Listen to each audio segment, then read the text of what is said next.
gon' talk about it. Let's talk about it. Get in here, we in here tonight. So get in here, we in here to vibe.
Hey y'all, what's going on? Happy Saturday.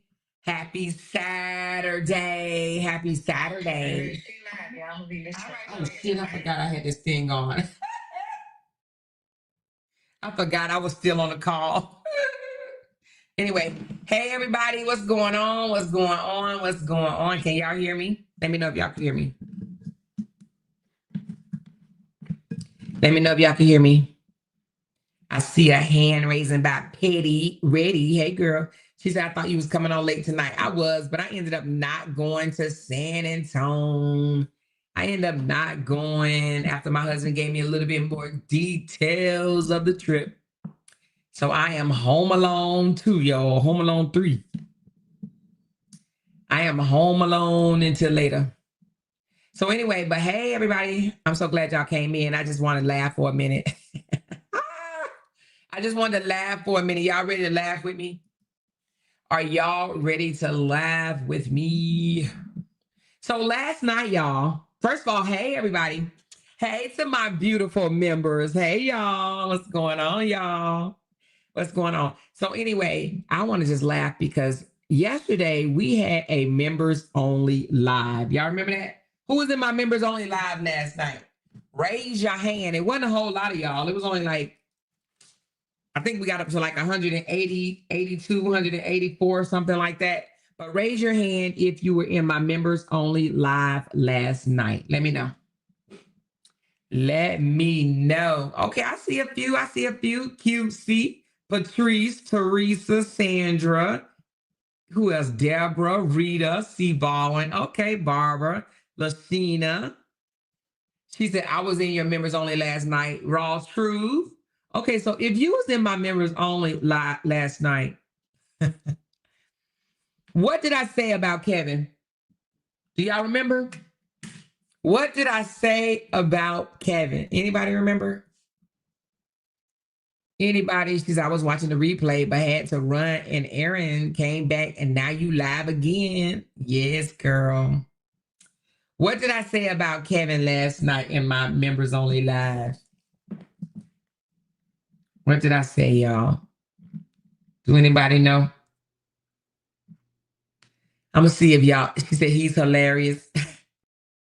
Okay, LaShawn said I said he canceled the live for Amber, right? So she said, more like I told you, I really do think they have memberships under another name because everything you spoke on last night, Kevin did just that. How in the world did I have a members only live? A members only, which means that only my paid members can hear my voice, y'all. And I increased the membership, y'all. I increased the membership to become a member now. Instead of $2.99, it has to be $5.99, right?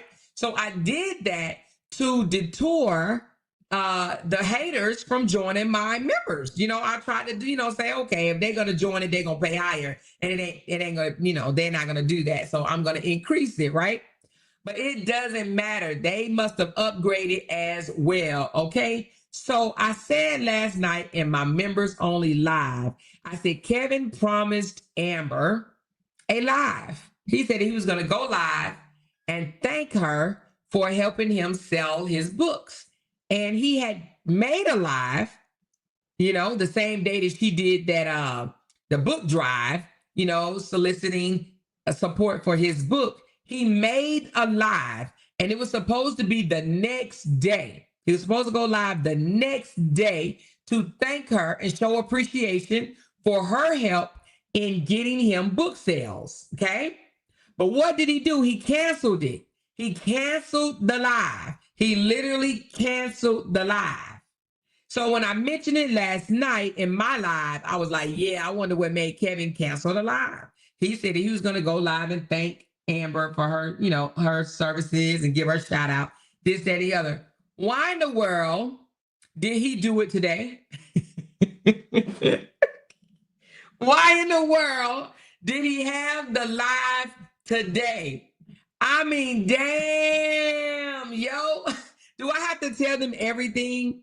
Do I have to mention every single thing for them to do it? So I mentioned last night, right, that he didn't do it and he canceled it. And how about he just did it? They just ended the live not too long ago. But if I was Amber, which I'm pretty, I'm not, I would feel away. I would feel that the only reason why you are hosting a live right now and thanking me is because Amora said something. He literally went live. Of course, you know, he lied to her, told her how she's about to be this amazing person and all this shit or whatever. She said that was a fake lie he did. Absolutely, it was fake. Because if somebody had to remind you to do it, that means it was not your true intentions. You know what I'm saying? Because you had a live schedule. Now, I'm not saying you can forget shit, but if somebody helped sell 200 or 2,000 whatever books for me to generate me $2,000 in extra money, oh, I'm thanking them. That's why y'all, you remember when I was doing that for Bree? Bree pulled up. Bree pulled up in my live and she threw a $50 super chat, which she didn't have to, but she did. She threw that just to say, I appreciate you. Okay? I appreciate you. Now, she didn't say, I'm gonna do a live on my platform and I'm gonna shout you out. She didn't say that, and I don't need her to, and I don't want her to. But he said out his own mouth, I'm gonna do a live and I'm gonna dedicate it directly to you. That was what, a week or two ago or whatever? However long it's been. She said, the more they are your biggest supporters and you're their number one teacher. Yeah, but I would, thank you. I would feel a way, honestly, let me know. Y'all tell me, would you feel a way if somebody did that for you after your, whatever you want to call them, or whatever, mentioned it? She said that family don't care about anyone but themselves, right? But would you feel a way? Would you feel a way? I would be like, I ain't going up on that panel. Y'all, I'm a little hard-headed, y'all. I'm a little hard-headed. I ain't gonna lie. I'll be like, I ain't going up on that panel. I'm gonna stay right here. I'll let them know I heard it. But I wouldn't even go up on that panel. You know what I'm saying? He had her up on the panel and he's telling her all this good shit.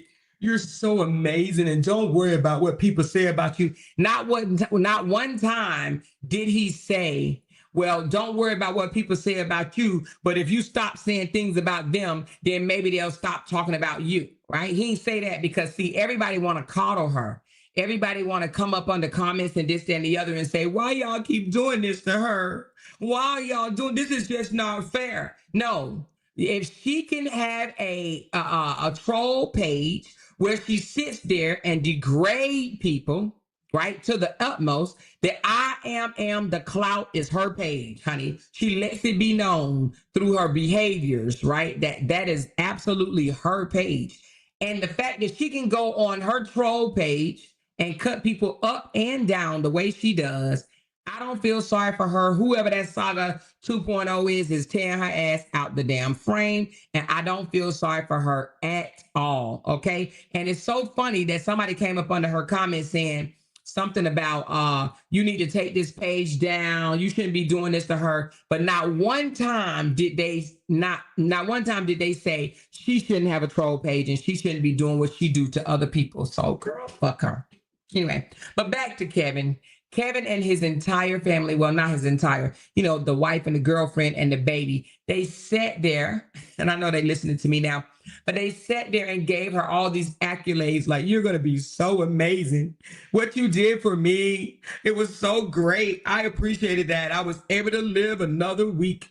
You raised so much money for me, and I appreciate you so much for what you did.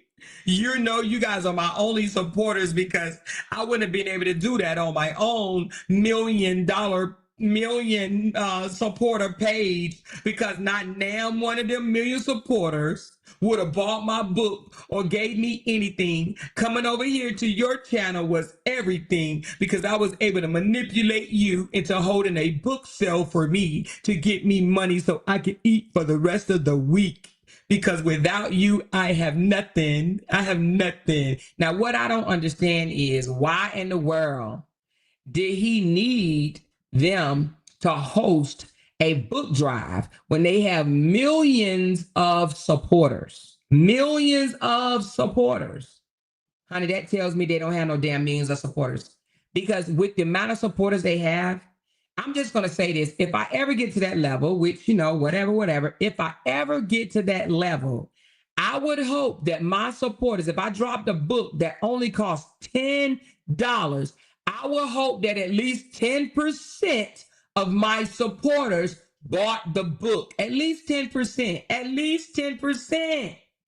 If you got 1 million supporters, he should have sold 100,000 copies, or at least 50,000 copies, and that would have got him. Let's do the math. Let's do the math. If he got 1 million supporters, let's just say if he would have sold 50,000 copies at $10, he would have had $500,000. $500,000 if he would have sold 50,000 copies. Okay? Even if he sold 10,000, if you got 1 million supporters, at least 10,000 people should be checking in. Shit. I don't get it. Even if he had, let's just say 1,000.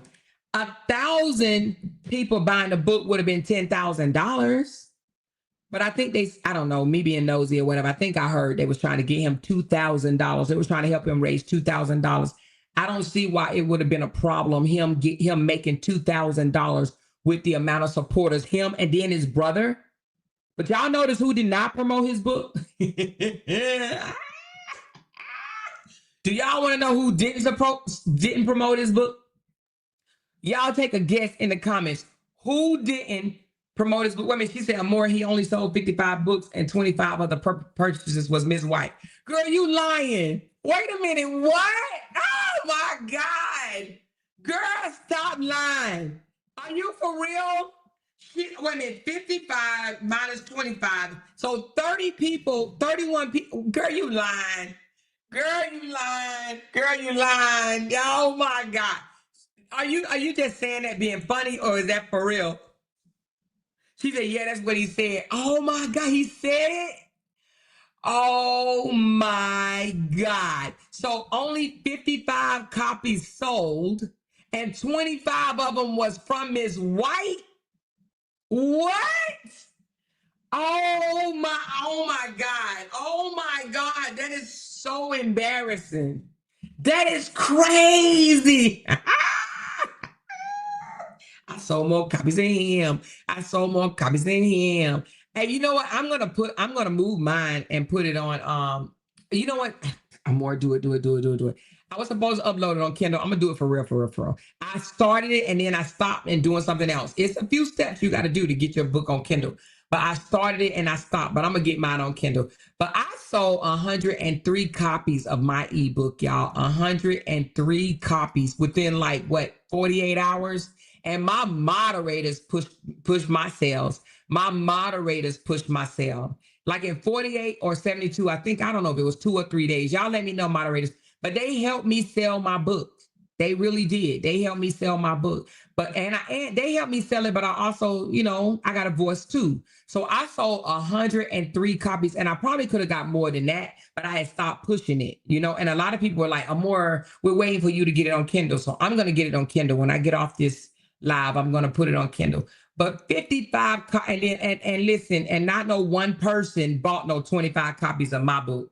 No, that was 103 different people. So thank y'all from the bottom of my heart. And I'm not trying to compare myself to him, but that shows you right there. Them numbers don't mean shit. People like to throw around their supporter numbers. Like, I got 40,000 supporters. I got 80,000 supporters. I got 100,000 supporters. I got 1 million supporters. I got 5 million across all platforms. I would be embarrassed to say I have 5 million supporters across all platforms and I can't even raise $1,000 in one damn day.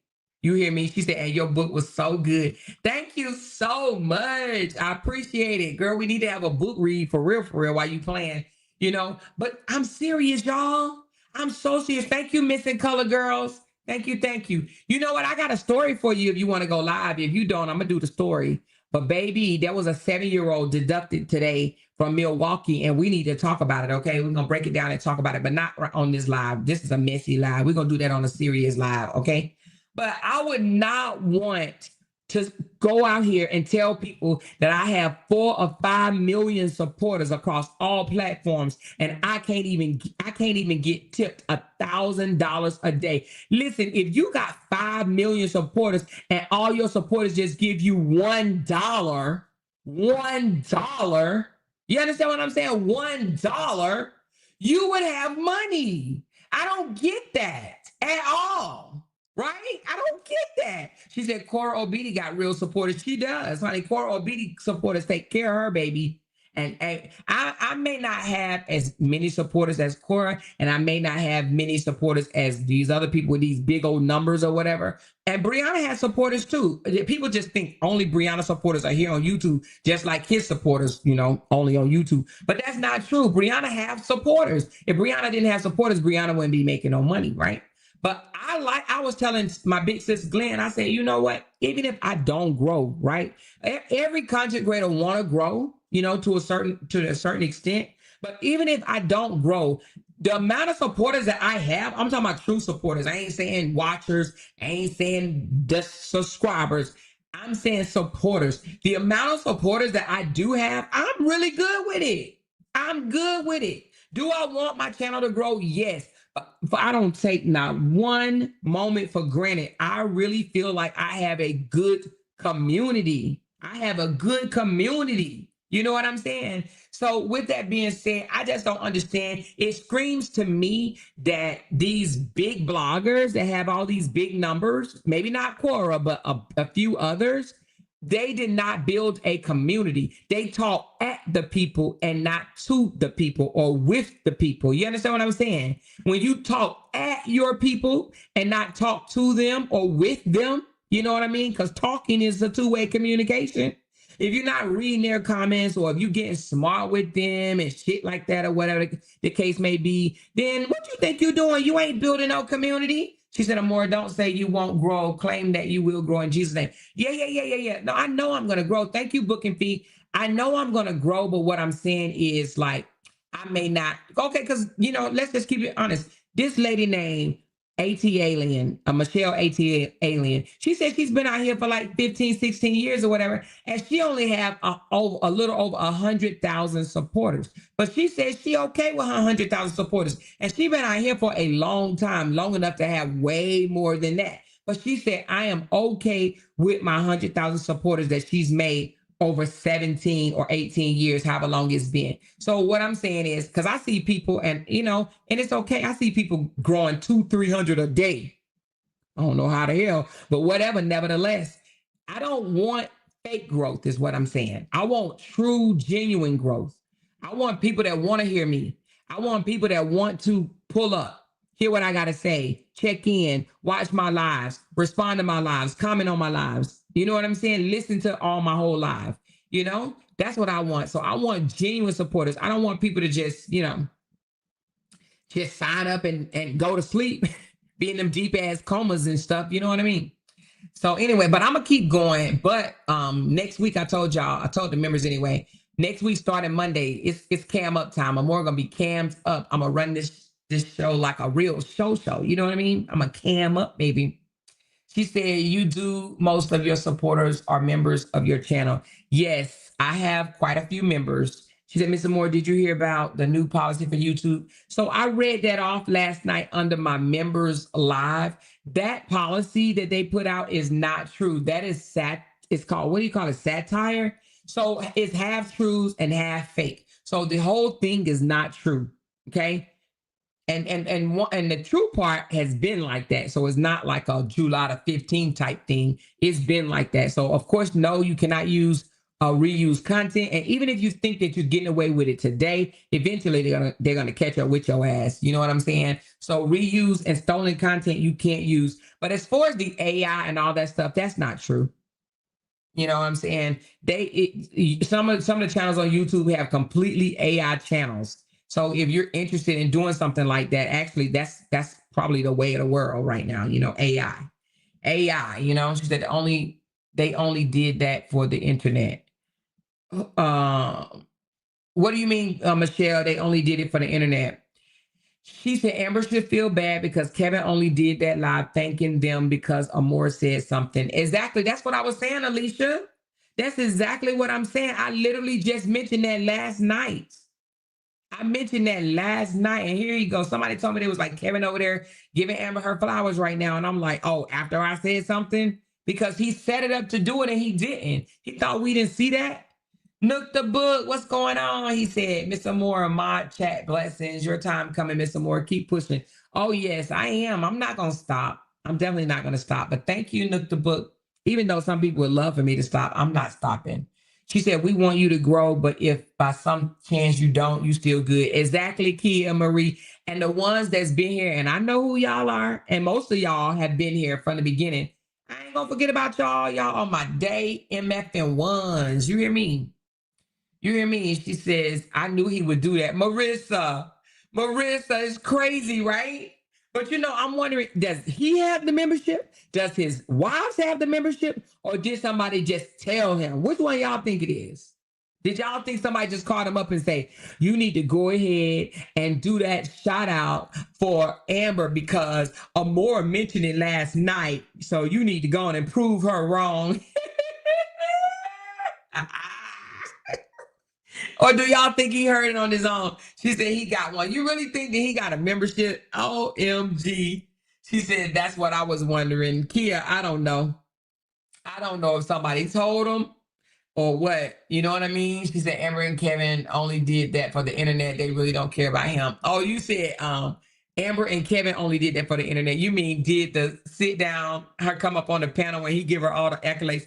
You're doing so well, and your channel is going to flourish, and you're such an amazing blogger. He know he lying his ass off, because what have she blogged about? What have she blogged about? The only thing that girl do is bash people and cry. Bash and cry, bash and cry, bash and cry. She said, are downplaying them for the little that they do all counts. What do you mean, Anita? I guess I would have to see your other one. She said the ops got membership too. Who y'all think called him and said, you need to go on and do that? You need to go on and make sure you do that right quick. Don't do nothing else today. You need to get on there and you need to give her flowers. She said he stay in the bush. I got an idea who did it. I got an idea. She said, I bet it was Lysandra. I think it was somebody else. You know what I'm saying? Probably the person that bought all them damn books. She said, I think he definitely got a membership, but probably under another name and not his main channel. I don't know. To be honest, I don't think he has one. I don't think that he would invest in my channel. I think somebody else does. You know what I'm saying? And they just told him. I honestly don't think he would. I think those brothers are cheap. She said, I may not be able to always pay for my membership, Amora, but do know I am always here. But she said, I may be in the bushes, but you drive and I'm riding to wherever. Oh, thank you, Fruity Pebbles. Appreciate you, babe. Thank y'all, thank y'all, thank y'all. She said, I think it was one of the Wells people. She said, I know why he would do it immediately after and expose himself. Exactly. That joker was told. He was told, you need to go ahead and go live. You know, you said you was going to do it. So you need to go ahead and go live because somebody didn't call you out. Somebody that said something about it. So go on and they probably framed it like this. Go on and prove her wrong. Go on and do that live and prove her wrong because she over there telling her people that you said you was going to give her a shout out and you ain't did it yet. Go on and prove her wrong. You ain't proving me wrong. You ain't proved me wrong. It should not have taken me to even mention it for him to do it. He said he was going to do it. He said he was going to do it, but I'm thinking the reason why he didn't do it because he didn't make what he wanted to make. They were supposed to raise $2,000 for him. 55 books is only $550. So that's a little off from 2K. You understand what I'm saying? So he didn't raise $2,000, and that's why he didn't do it. It was probably contingent in his head, but he didn't say it. You know what I'm saying? If he would have raised if she would have raised the $2,000 in her chat, right? Now listen, y'all know I'm a raise money queen because when Brianna GoFundMe, how much did I raise in one day, y'all? Do y'all remember? Wasn't it like $3,000 in one day? And then we did that shit like 2 times. I'm the raise the money queen. I bet they wish they had me on their day. Let me tell you something. How much y'all want to bet that they wish they had me as their supporter? I would have got all them damn books sold. You hear me? I bet you they wish they had my mouthpiece. You hear me? Yeah, some people talk about it, but some people be about it, baby. I bet you they wish they had me. He probably was over there like, God damn, I wish that was me. Hey, Sean, what's up, girl? What's up? She said, Kevin is a messy queen. Hey, but listen, I would have been like, hey, y'all, let's get these books up. But I would have said some other stuff too. But anyway. But nevertheless, she said, and your supporters. Oh, yeah, Kia, he wished I was his mouthpiece, and he wished I had all y'all to support his ass. He probably like, can we switch? Can we switch, baby? Can we switch? That is too funny. That's too funny. She said, these ladies have banks over here. Okay, these people go to work, baby. They know how to get to it. I ain't gonna tell the young lady name, but I was talking to one of the supporters today, and baby, she told me, she was like, she said, I do home health care. I was so impressed. She said, I do home health care. She said, I have my not paralegal, but what do you call it? Notary. She said, I do home health care. I have my notary license. And then she told me she did something else, but it was like 3 or 4 things. I was like, damn. And she said, and my husband's a truck driver. I was like, damn, girl, you get into the bag. And she's like, and is. It was just so impressive. It was very impressive. She had like 3 or 4 streams of income on her own. You know what I mean? So anyway, baby, I'm telling you, there's other things that you can do. And just like my moderator, Candy got a full-time job and make good money on her full-time job, but she got a side gig that probably make more money than most people's side gigs. She was like, oh, I only made 5K on that one this month. I'm like, only? That's her side job. I'm telling all her business. Sorry, Candy. But that's her side job. I only made 5K this month. Only. Don't go in her, don't go jumping in her inbox, y'all. Please don't do it. Don't do it. She's gonna cuss me out. But no, what I'm saying is a lot of people, she said, more of my niece said, hey girl, hey, hey. She says, Candy be doing a damn thing. Go, Candy. She do be doing a damn thing. But it's not that she said, show is. There she go. There go Candy. Listen, Candy ain't mean to tell your business. It kind of slipped. But listen, a lot of people are doing big things, especially women. That's why I don't understand how this one content creator out here shaking the can and won't try to go do nothing else. Why not? You got these women in here doing the damn thing. I'm telling you, one of the girls, she was just making her payment, her cruise payment, and she was like, I said, what do you do? And because she told me she worked like 12 or 13 hours a day.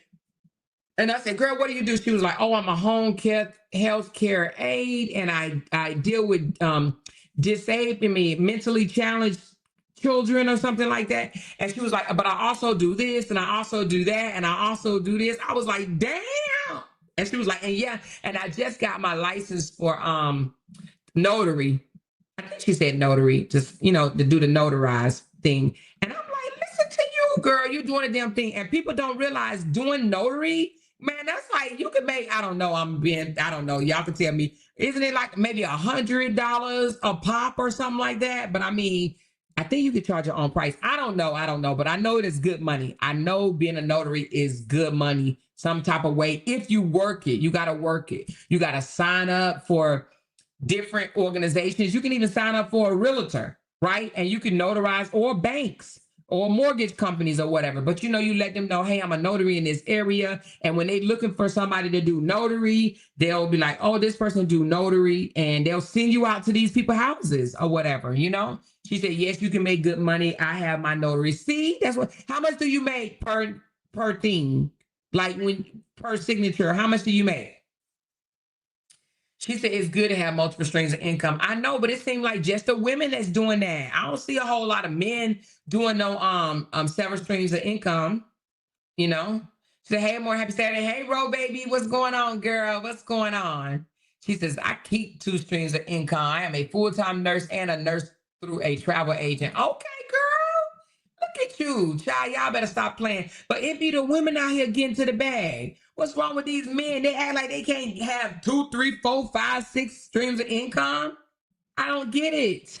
I don't get it. A lot of men be having food trucks, for the weekend or whatever, while they work their full-time job. But I don't understand these can shakers and shit like that, or beggars, and want people to have empathy and sympathy for you and this, that, and the other, and you ain't trying to get it.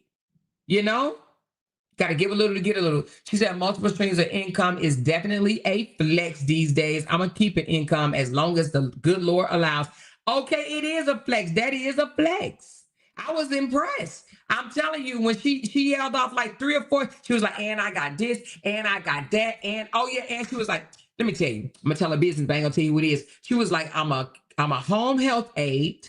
I run a queen size boutique, and I have my notary license, and my husband is a truck driver. She probably listening to me now. You ain't gotta say your name, baby, because I don't want to tell your business like that. I don't want nobody to know who you are. But I was like, okay, girl, what you said? She was like, yeah, oh yeah, I keep it coming. You know what I mean? So I love them straight ass hustlers like that. You hear me?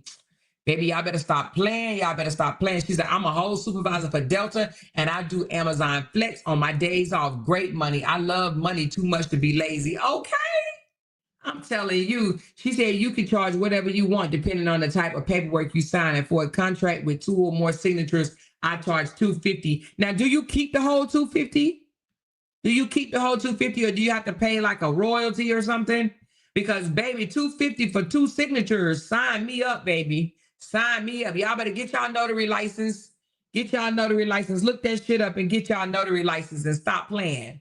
Stop playing. Some of us got too much time, you know? Get your notary license, you know? She said, it's real hustlers in this chat. Okay, Miss Fee.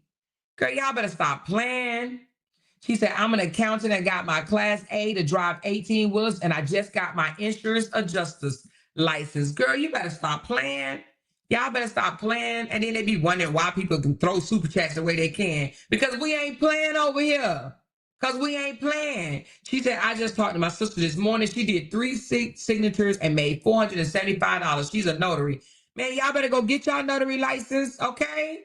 She said, you pay for the notary yearly fee, but it's yours at what you charge. So you can charge whatever you want, man. Man. And people be needing shit notarized all the time. Y'all better stop playing. And someone come to your house. Someone come to your house. But I was just talking to another supporter, good friend supporter, and she said she has a mobile massage therapist that comes see her. Now, I'm like, I want to look into something like that, not to do it, but I would love to have a mobile massage therapist come to my house. You know what I mean? She said she has her own truck or van or something like that, and she pull up and she go outside to the van and she do her massages right outside in this lady's van. But the van is decked out to do massages. It's not like just a regular old van. It's a massage mobile, you know, a mobile massage. And it's decked out to serve, you know, service her. I'm like, damn, these people with these good ass ideas. I'm telling y'all, this is crazy. She said, we are boss chicks over here, Black Girl Magic, and is, honey. Y'all better get with the program. She said, this just made me look into getting my notary like, hey, that's what I'm talking about. Y'all listen. Listen, if we're going to spill some jewels, I need y'all to pick the jewels up for the people that don't do it. You know what I'm saying? Yeah, do me a favor right quick, y'all. I got 284 people in here. Drop some ideas that you do on the side, things that you do on the side to bring in extra money. Drop it in the chat. For those that need some ideas, here we go. We about to run this thing up. Let's run this thing up. Drop some ideas. Or do y'all want me to just do this on members only? Y'all let me know. Y'all let me know. Y'all let me know. If y'all don't mind sharing it, just share it, okay? If y'all don't mind sharing, listen, she said private eye. Yeah, we already know you private eye. She said foster care, Amazon Flex. Okay, what's up? What's up? What's up? Where's that? Where is at? Custom t-shirt design. Okay, all right. I didn't know you did custom t-shirts. Private security. Okay. DoorDash, Uber Eats, traveling nail tech. Also make desserts in a jar. Ooh, dessert. What type of dessert you be making, girl? Ooh, honey, I might have to hit you up, child. That's what's wrong with me now, honey. Wine tastings. Oh, you do wine tastings? Where you live? Grandma had to come out there. She said, I cook / catering. Pressure washer. Okay, Nook the book. I see you. Pressure washer. She says catering. I do braids, locks, take college classes, write papers. Girl, I know you saving somebody's life. I know. She said candy now. That's another thing I would love to do. Which one? Private eye? Candy is very resourceful, y'all. I'm telling you. Very resourceful. She said, more if you get with churches, business, mom, pop stores in low income areas where notaries are hard to find. They contact you. You make appointments, and basically those business are your clients. Oh, y'all hear that, right?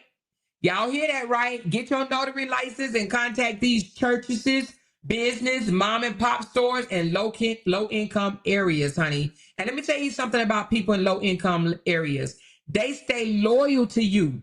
So if you look after them, you are their person. They ain't gonna recommend nobody, and they ain't gonna go to nobody as long as you doing them right.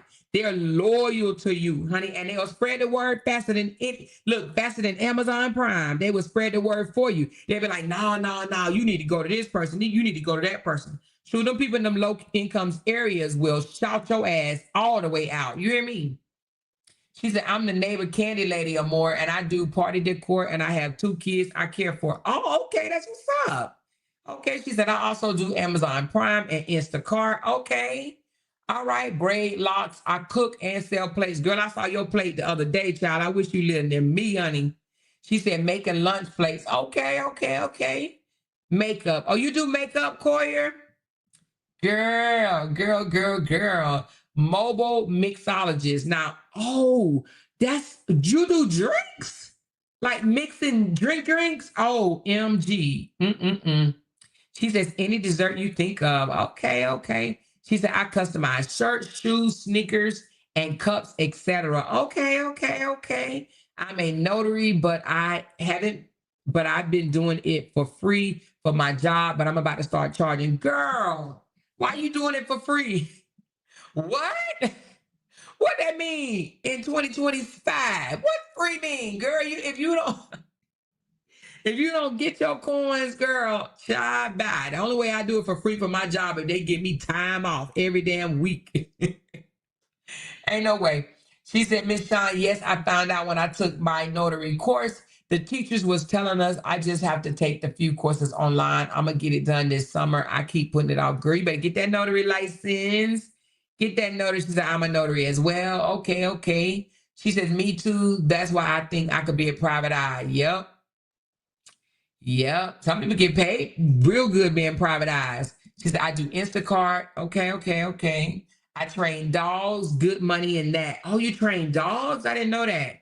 Sonia said, I am a UPS mail carrier and a vendor for Red Bull. Okay, Sonia, I see you, girl. I see you doing the damn thing. She said, third-party Airbnb leasing without owning one make hella money. Damn, look at all these.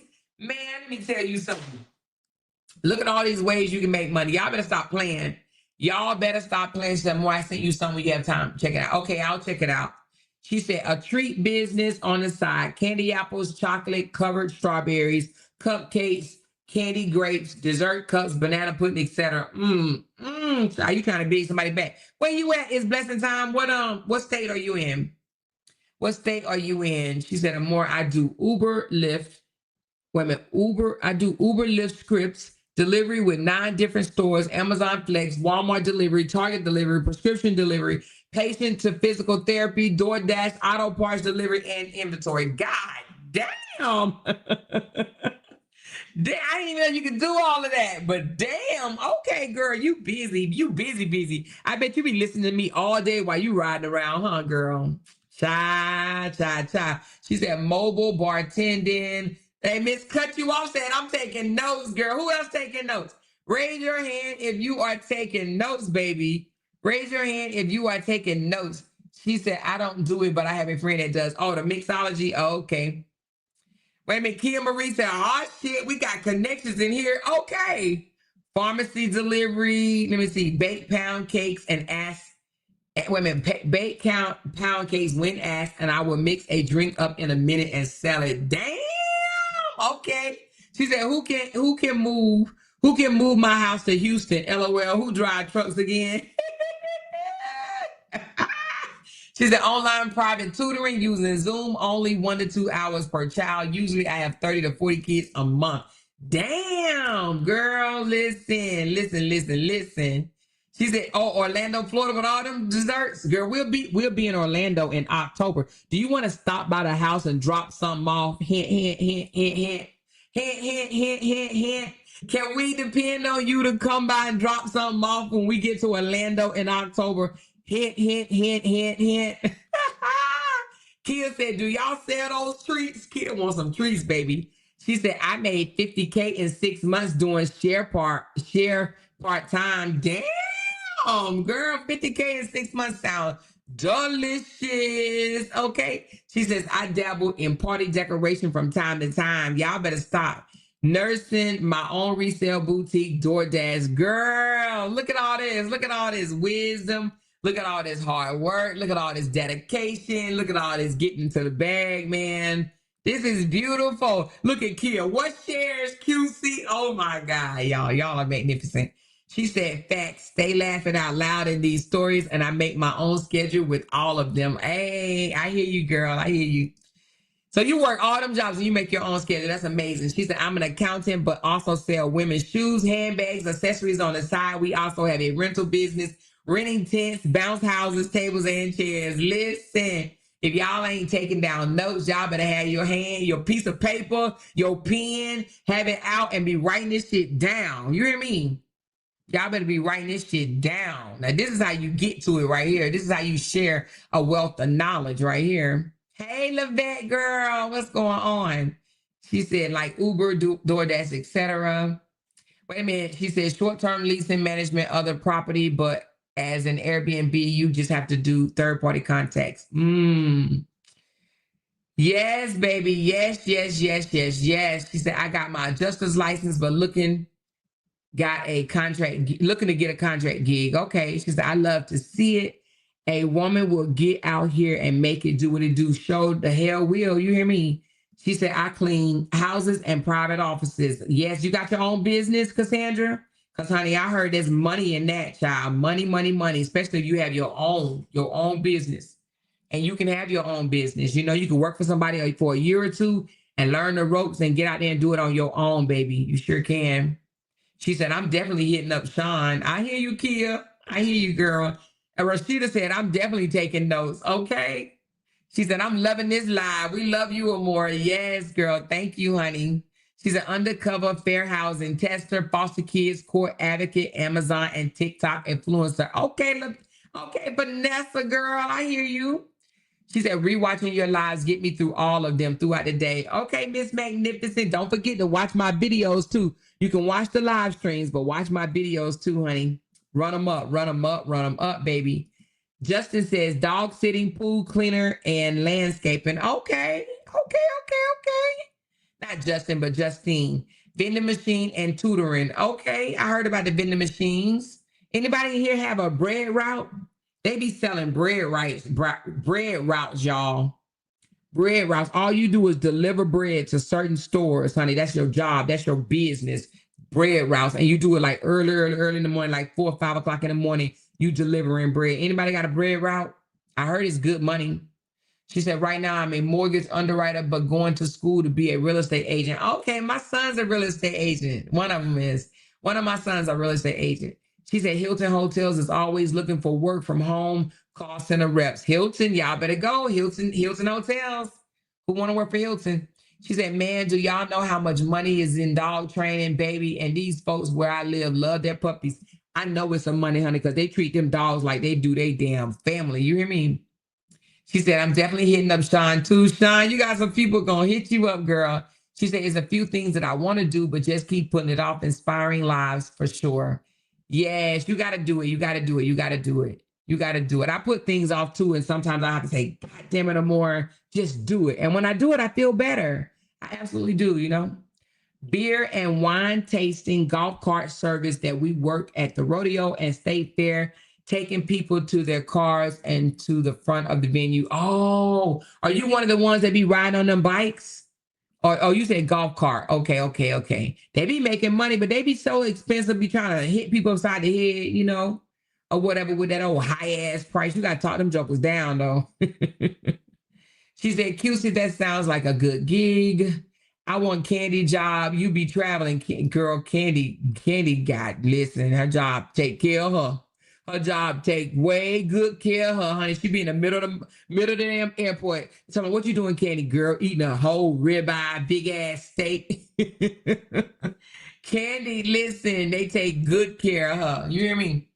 She said, this should have been members only live. I will say Amore have some amazing supporters. Yes, I do have some amazing supporters.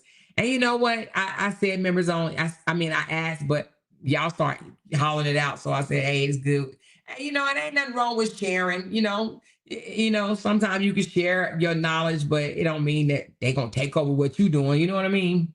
It's enough out there for everybody. You know, stand on top of a table doing the Carlton dance. Yes, Vanessa. She said, hey, I need the Hilton info, please. You want you another stream of income working from home? She said, I'm at work right now, sitting down, listening to you, making $75 an hour, visiting RNs. Girl, that's what I'm talking about. $75 an hour, honey. Some people can only dream of that. You hear me? $75 an hour is a lot of moolah grande, baby. You hear me? Sean, I was working for myself. I would forever be fired working for someone else with this attitude. Girl, you sound like Jay. Some awesome, amazing, successful ladies in here. That's right. We do have some successful ass ladies. Lavette says, support the host. Let's help her more meet her goal. Thank you, Lavette, girl. Thank you, thank you, thank you. She said, it's no buyer's market. Women, it's no buyer's market. So it's good time to flip houses. I don't know what you're trying to say. What you trying to say, QC, is a buyer's market? I think that's what you're trying to say. Vanessa, I swear you make my whole day. I mean, she said, Kimberly, I swear you make my whole day. Hey, sis. She said, this man came in my job and said he bought a bread route and done made over $1 million. Honey, them bread, if you are a hard worker, you could pick up more than one bread route. You could make some money. They say them I don't know about $1 million, but I know some of them be making like $150,000 a year. But you gotta be on time because them stores need their bread, so you can't be, but you do it. You get up early in the morning, like you working at 4:00 in the morning, but you off and you have the rest of the day to do whatever it is you want to do. And all you got to do is just deliver the bread. And once the bread is delivered and dropped off, you go do whatever the hell you want to do, and you own the business. But sometimes you got to deliver it to more than one store. So you might have like 5 or 6 stores, but as soon as you drop that bread off, you done for the rest of the day. You done for the rest of the day. And you could buy a route for like $20,000, $30,000, if that's something you want to do. Or you could buy the bread route and you can hire somebody else to run it.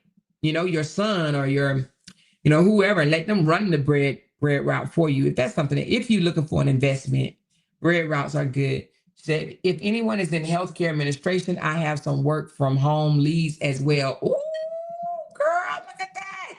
Who is a healthcare administration in here looking for some leads, baby?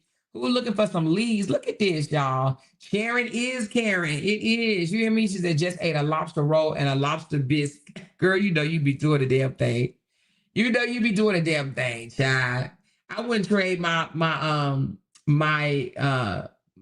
moderators for nothing in the world. Nothing. She said you could never go wrong in real estate. That's right. Even if you just sold one house a damn month, you still making money. She said, I love this live. Support the host. Thank you, Kamel. Appreciate you, love. Appreciate you. She said, flip one house and you addicted. I heard about flipping houses. I never got into it, but I did hear about it. She said, even if it's put in members only, the trolls still listen. Girl, you right about that, Columbia. You hear me? They gonna still know it, girl. They gonna be talking about it.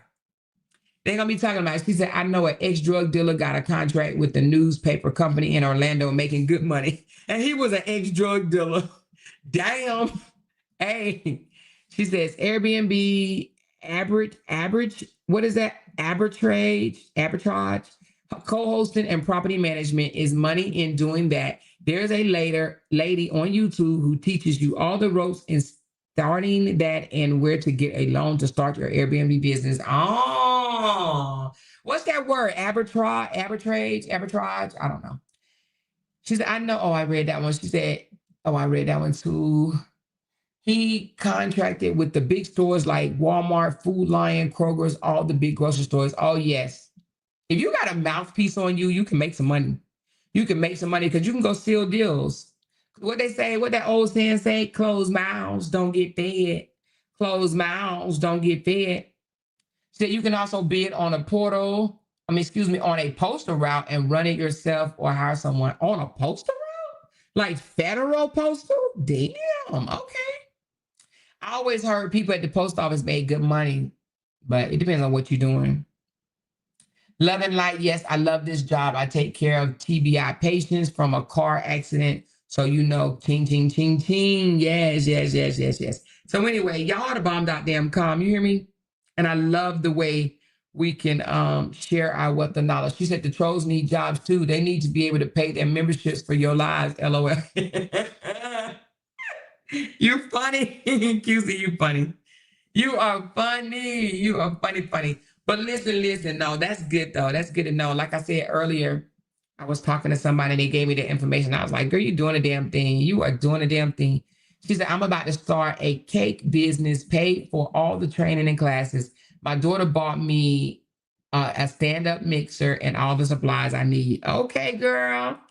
Hey, listen, blessing time. You stopping by the house in Orlando in October? You ain't never answered that. Are you coming by? We need 2 cakes. How many cakes we need, y'all?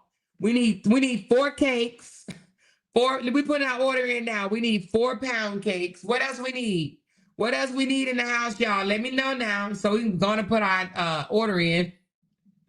She said, yes. Listen, no, for real, we can be your clients while you playing. How many cakes we need in the house? Right now we have 22 people. Let me see. Hold on. We have right now. Let me say how many people we have signed up. I ain't gonna tell you who. I'm just gonna tell you how many we got. We have 2 houses, y'all. Orlando, October. Okay, so we have. Oh no, that's not the list. Oh Lord, please tell me I didn't delete that list, girl, because I have to do too much work to try to get that back.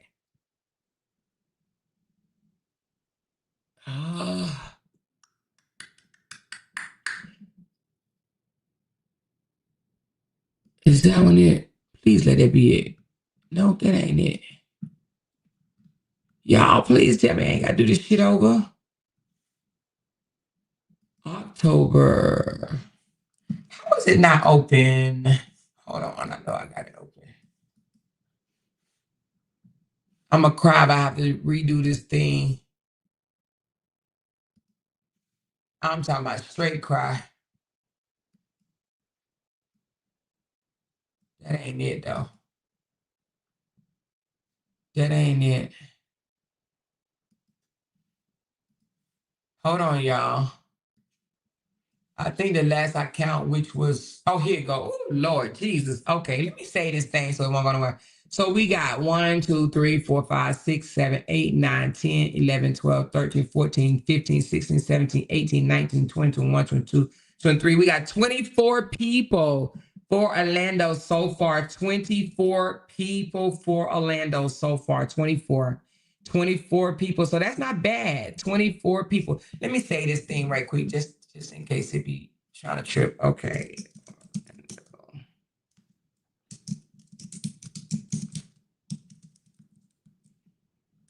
Because I do not want to have to do that. All right, I just saved it. 24, that's not bad, y'all. 24 people, not bad. And I still have room for 1, 2, 3, 4, 5, 6, 7, 8, 9, 10, 11, 12. I got room for 12 more people. I have room for 12 more people. She said we need 4 cakes. All right, it's a blessing. We need 4 cakes. 4 cakes. We got 2 houses. We need 4 cakes. 2 cakes per house. 2 cakes per house. Okay? So, and you could drop it off and say hey to everybody. She said, I'm about to sign up. You need me to drop the link? Hold on, let me drop the link because I just did it on a whole nother link, y'all, because my other link wasn't working. So just wait a minute. Let me drop it right quick.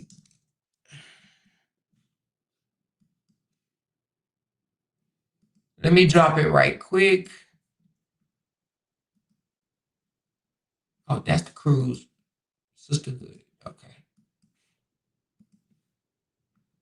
So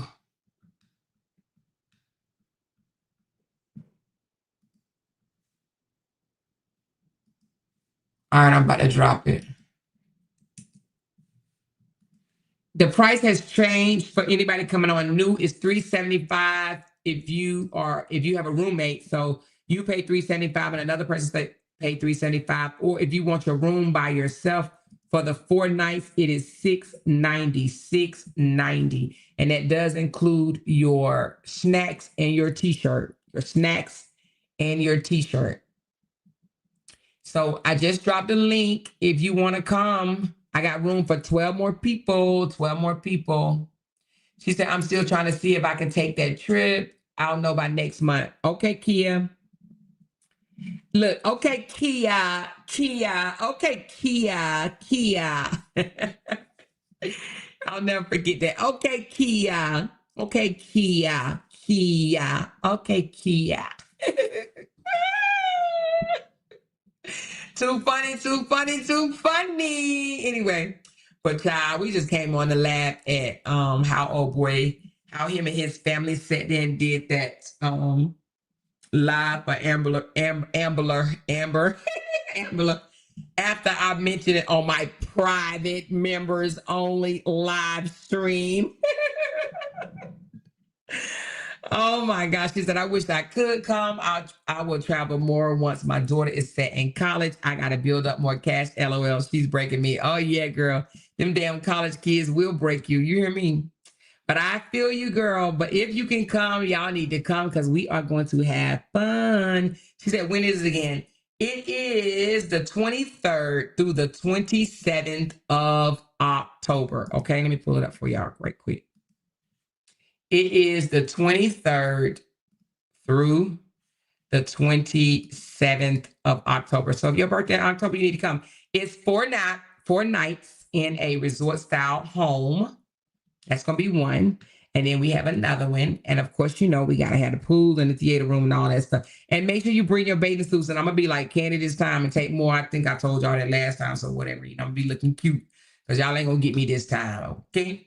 Y'all ain't going to get me. So make sure you bring your bathing suit because we're going to do quite a bit of things. Now, I'm not going to go over the whole itinerary, but we, you know, maybe I shouldn't say it. Levette, you think I should say it or no?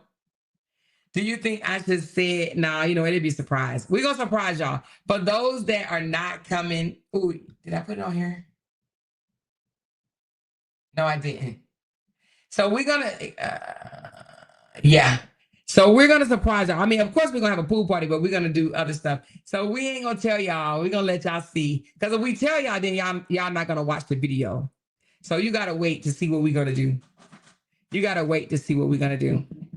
She said, what a beautiful home. It is beautiful inside and out. You know I don't play. You know I don't play, baby. You better stop playing with your girl. She said, when is it again? It is the 23rd through the 27th. The 23rd through the 27th of October. So anyway, y'all got to come, but I dropped the link so y'all could check it out or whatever. Y'all could check it out, but we're going to have fun. We are going to have fun. She said, oh my God, heck, I got to go to work. Yeah, girl, go on and get you one of these. Go call Hilton Hotel. She said, I will have to leave Sunday if I go. So if you don't stay the whole 4 nights, maybe I should do a price just for 3. Because you can stay just for 3, because some other people said they was only going to stay for 3. But the only thing about that is you can stay for 3, but we still got to pay for the house for the 4 nights. So I don't know how I'll do that. I don't even know about, because it's not like somebody going to come in and take your room. So I don't know. I don't know how I'm going to do that. But if you really want to come and you only can stay for 3 nights, I mean, I may be able to work something out with you, but it won't be like anything big because we still have to pay for the whole house. You know what I mean? Like we still got to pay for your room, and ain't nobody gonna go crawl in your bed when you leave. You know, because everybody. Well, I mean, there is a washer and dryer. I love these houses because they do have washer and dryer. They got 2 stoves. They got 2 refrigerators, 2 microwaves. They got, I mean, the last time we didn't cook as much, I made breakfast in the morning, and I think we may have made one other thing, but this time we're going to cook, y'all. So we need the cooks to roll up y'all sleeves. Don't be trying to say y'all don't cook, because we went out and we spent a lot of money at them steak restaurants, but we can make food that we can cook at the house. You know what I mean? Hey, woman of purpose. And we got some cooks too. So we're going to cook some shit this time, y'all. So listen, bring your appetite because we're going to cook. when me and my family or my in-laws or whatever, when we rent these houses, we don't go out to eat now one day. We cook every single day in the house and it be good as shit. She said, we on vacation, but you ain't say that shit when y'all had me in there fixing breakfast. Don't play. Talking about we on vacation. I'm in there fixing breakfast for damn 17 people. Y'all didn't say we on vacation when I was in there cooking. She said, I thought you were out of town. Yeah, I didn't go, sis. I didn't go. Jay went. So I didn't go.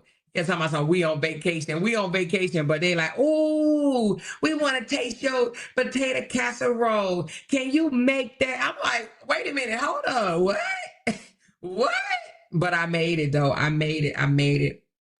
But I am asking anybody that live close, like if you already in Florida or if you are driving down there, that because I don't like they pots and pans or whatever, but that's just me. Maybe I don't need to be like that.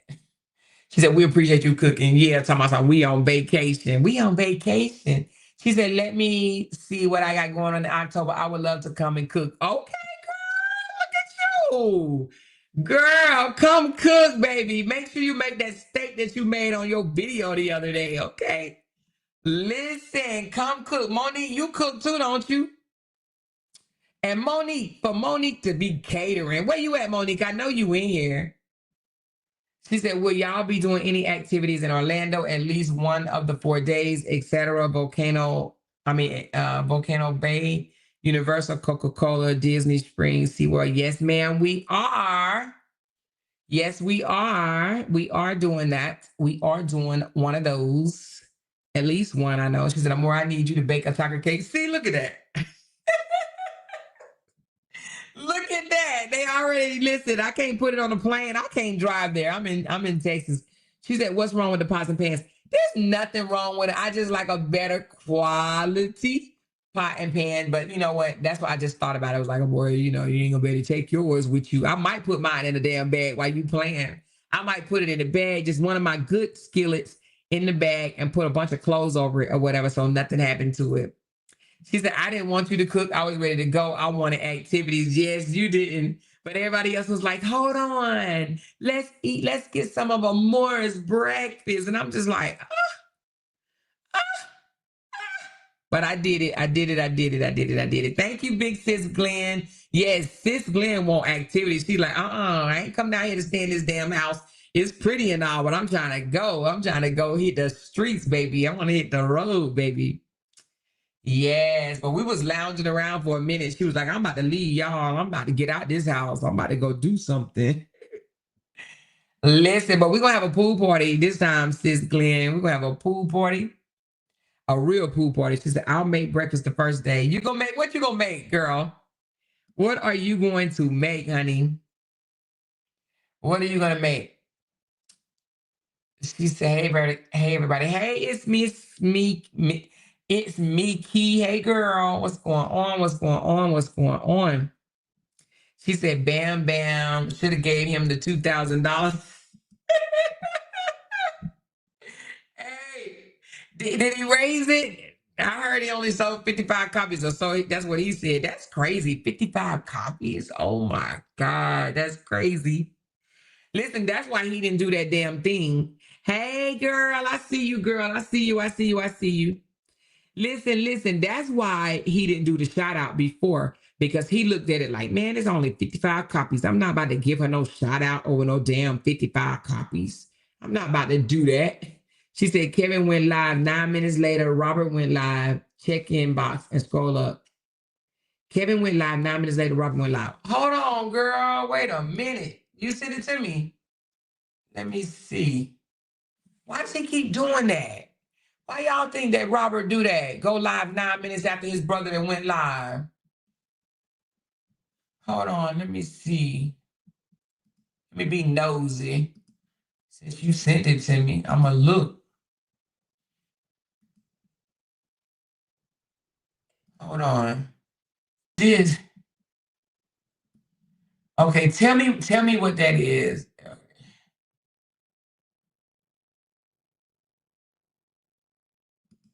And I've never seen you start with anybody. I've never seen you just get up there on your platform start ragging somebody down for no reason. What? Hold on. And I've never seen you start with anybody. I've never seen you just get up. Why I keep going to because you sending me something so it stops. Okay, hold on. And I've never seen you start with anybody. I've never seen you just get up there on your platform, start ragging somebody down for no reason at all. I've never saw that. Ever. And if I would have thought that, I might would have called you and said, "Come on, man, what's that about?" But you've never done it. He know he lying his ass off. Y'all hear that?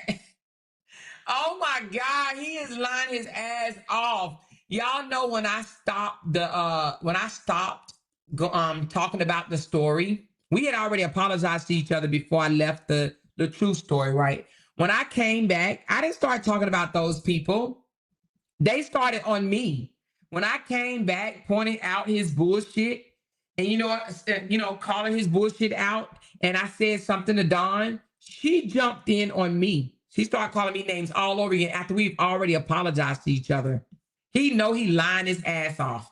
He's a fucking liar is what he is.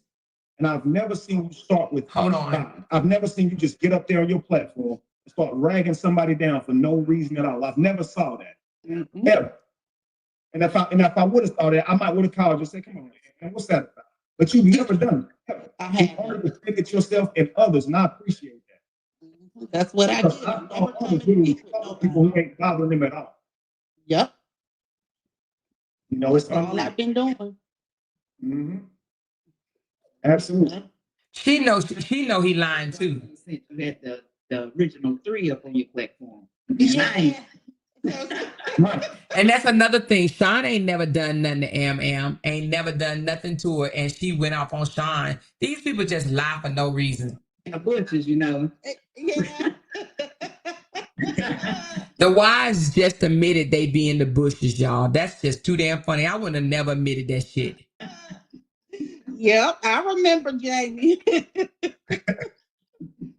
Yep, Yeah, the man. original 3. She's a sucker. Mm-hmm. But I don't know what your day looks like. I didn't want to hold it up for long. We actually have a Man, let me listen to the next one. Oh. I'm gonna read it to you. I don't know if you guys can see that. Okay. I'm gonna read it to you, okay? So what Amber did is she sold over 50 books for me, right? That puts $400 in our pockets, USD. But based on where we live, that is $1,640, guys. So that will spend like $1,640. That almost pays my rent. Do you understand? So his rent is only $400? So again, Amber might say, "Damn, I didn't know I did all that." Well, you did, yo. And that video's still up. And like I said, every once in a while, I still see another sale coming from it. So I'm just truly thankful. I'm truly. So she generated over $400 and that pays his rent. So he didn't have $400 to pay his rent. He didn't already have anyway. I don't know if you guys can see that. Okay. I'm gonna read it to you, okay? So what Amber did is she sold over 50 books for me, right? That puts $400 in our pockets, USD. But based on where we live, that is $1,640, guys. So that would spend like $1,640. That almost pays my rent. Jamie and Lacey sent up there like, woo, woo. All right, it says, "Stay out of my business if you don't have the facts. You are the real one." Okay, all right, so let me show everybody this. All right, hold on. Let me put it up full mask. Let me put it up full mask. Put it up full mask. I love when you say that. All right, so, but I think I need to blow it up, do I? I think y'all see this. Okay, so here it shows Kevin Wesley went live on YouTube at 12:12 p.m. 12:12 p.m. 7 minutes later at 12:19 p.m., Robert goes live. So Kevin Wesley, 12:12, Robert goes live. Stay out of my business if you don't know the facts. 7 minutes later. Now, do you think it was a coincidence? Do you think he checked and saw that his brother was live or no? Do you think that he knew his brothers was live or no?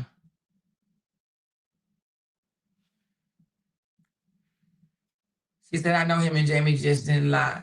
Kevin and Jamie just didn't lie like that. Yeah, they did. Yeah, they did. They just lied like that. They don't care. They don't care. Let me see some. So he's off. Let's see if the truth is off. The truth did a stay out of my business. Let's see when the truth got off. The truth got off. The truth did 27 minutes. And Kevin did. Hold on.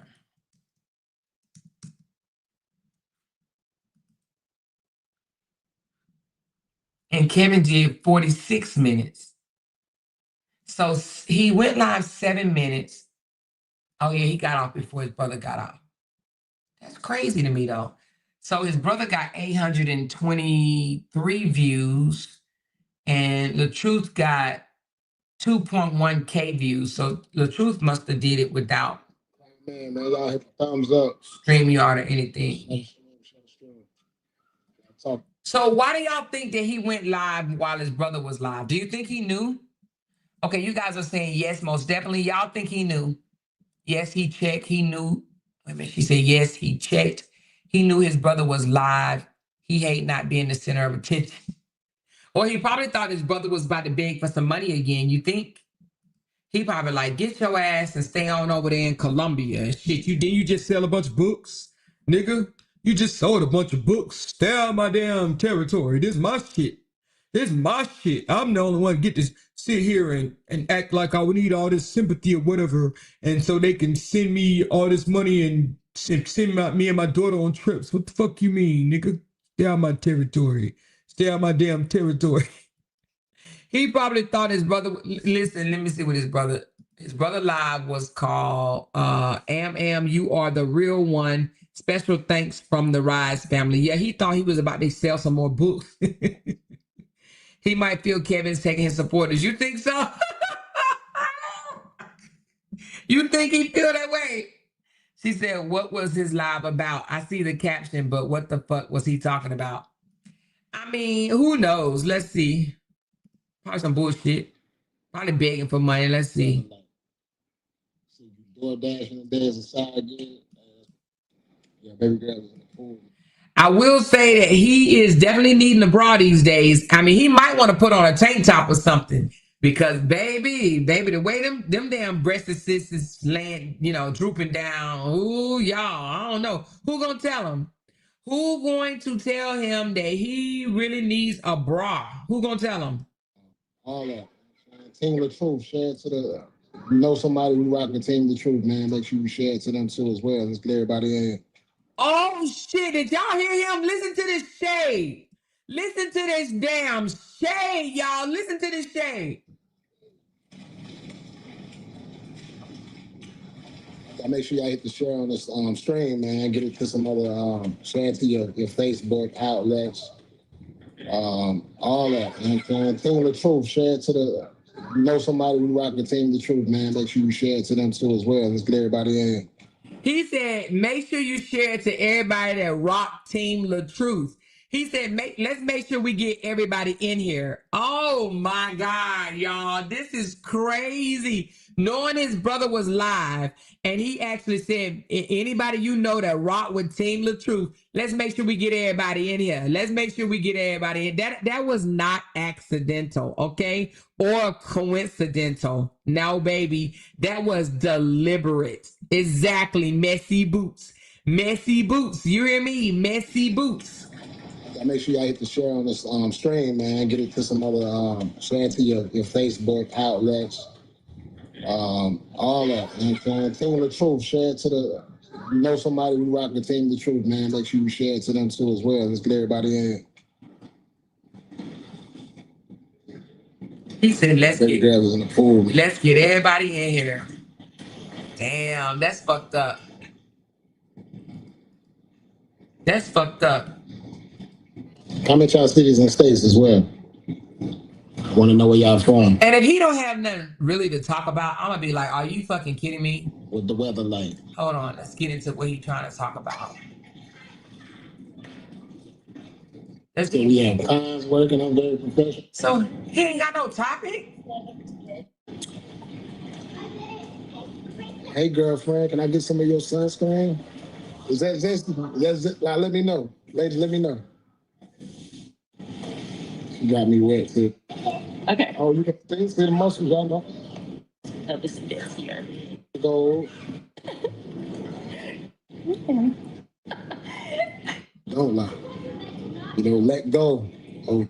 Know that I play a part in things with myself. Oh, and I'm When you're coming out of a relationship, heal first. Learn to love yourself first. Figure out the things that you actually like and the things you don't like. When you're in a relationship, it's deep. I think most women are not. I do feel like pull up the weather. No, he did not have a topic. I mean, the topic was stay out of my business if you don't have the facts. And no, he didn't talk about none of that. He didn't talk about none of that.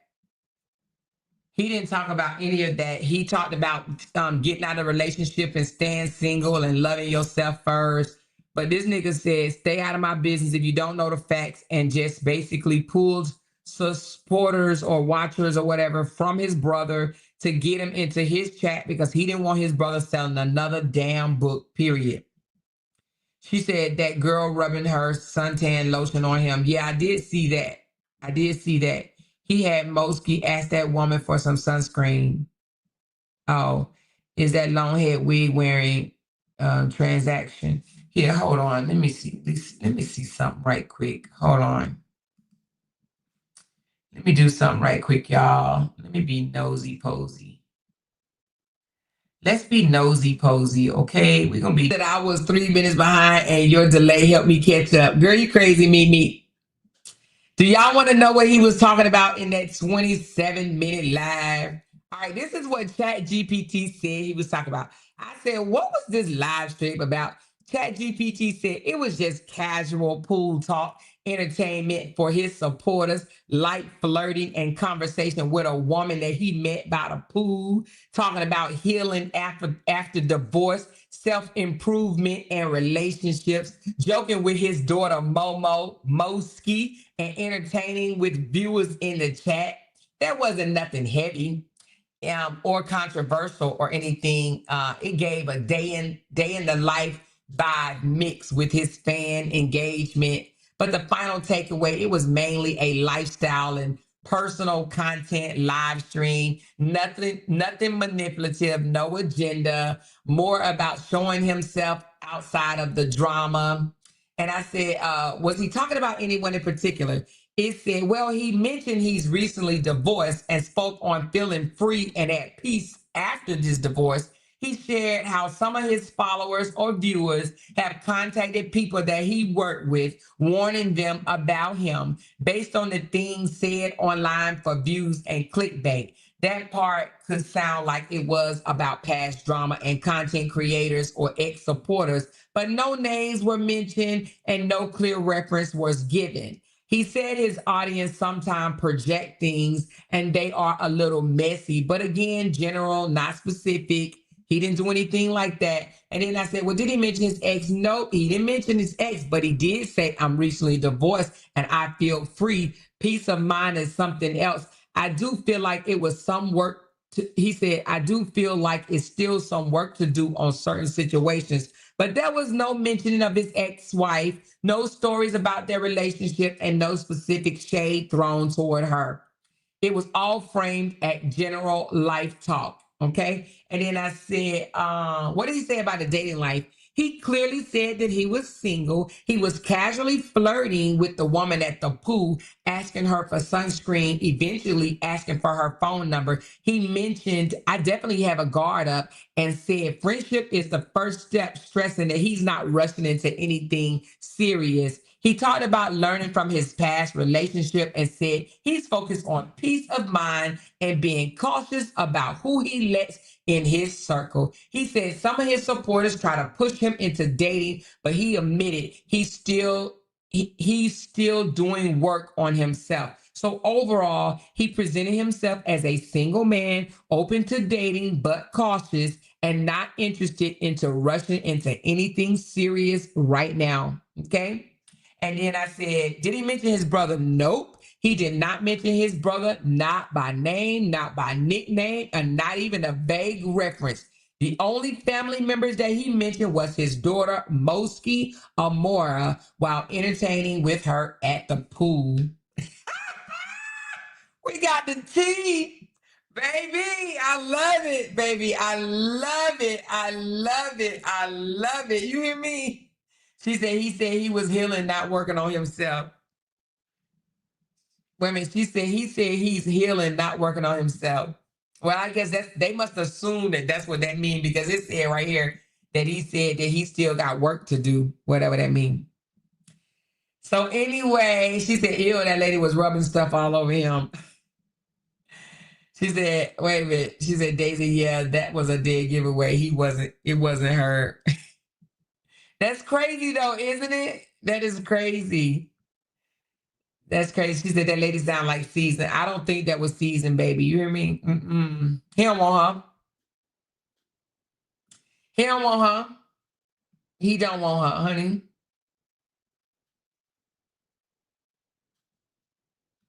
He don't want her. But anyway, isn't that crazy, y'all? That ChatGPT can break your damn life down just like that. Be like, what you talking about? That's crazy work. She said that lady thinks he's a big celebrity. Hold on, let me ask. Hold on.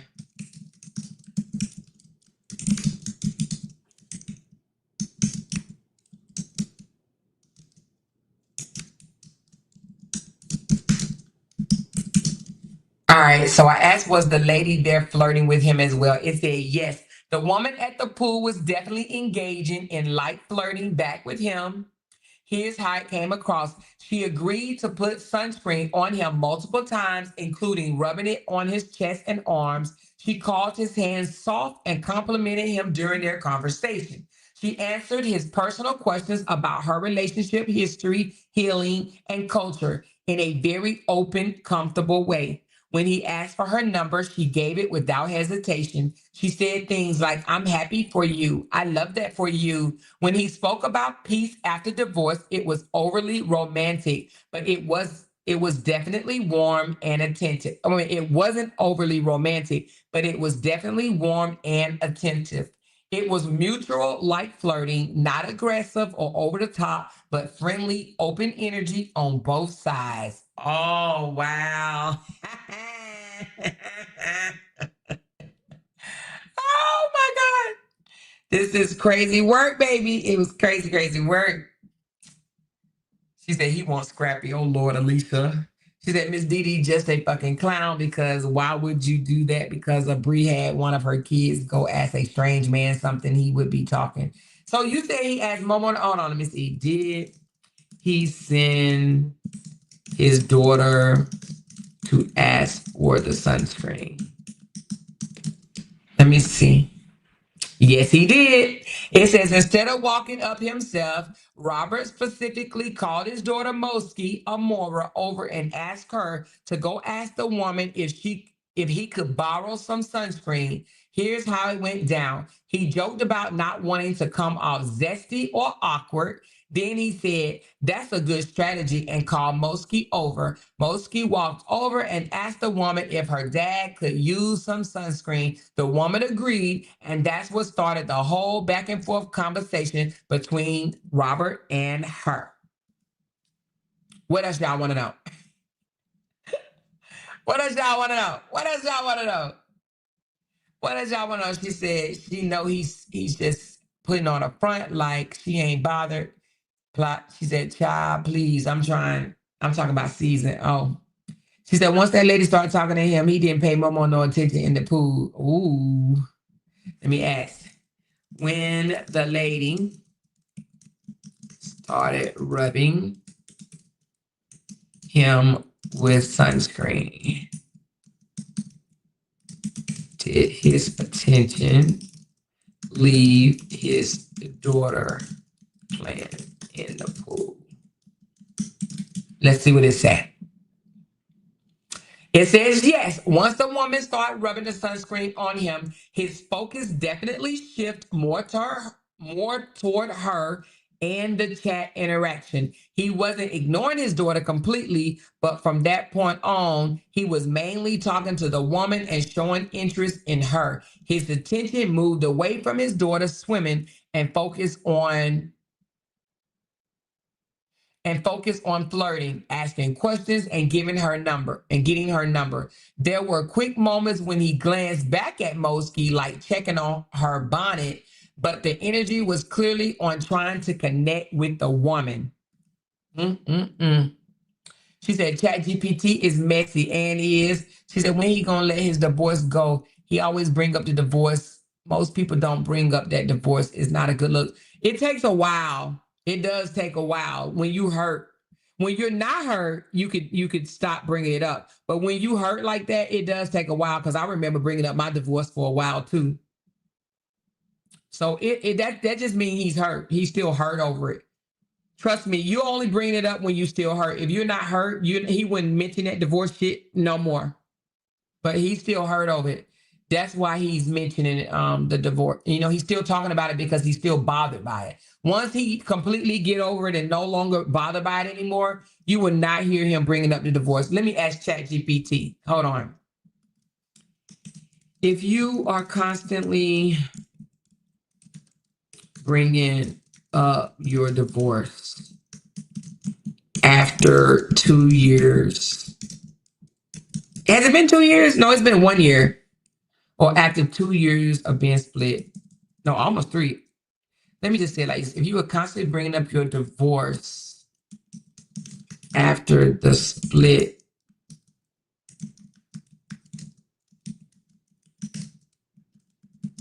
and the divorce final, April 2024, what does that mean? If someone is still publicly bringing up their divorce after that much time, especially if the split happened in 2022 and finalized in April of 2024, it typically suggests a few things. Okay, are y'all ready? I need to know if y'all ready. I don't think y'all ready. I don't think y'all ready. Y'all ain't talking in the chat. Are y'all ready for this? Are y'all ready to know why he's still bringing up his divorce after that long of a time? Are y'all ready? Let me know. I need 3 I'm readies. 3 I'm readies. I need 3 people to say I'm ready. Okay, I see it. Ready, ready, ready. It must be a slow delay on my side because it's really, really slow. All right. If someone is still publicly bringing up their divorce after that much time, especially if the split happened in October of 2022 and finalized in April 2024, it typically suggests a few things. 1, they're not fully healed yet. Did I just say that? They're not fully healed yet. Even if they say they have peace, constantly mention it usually means there's still emotional residue, whether they regret, whether it's whether that's regret, bitterness, or just unresolved feelings. Number 2, they're using it as part of their brand or content, especially with public figures or content creators.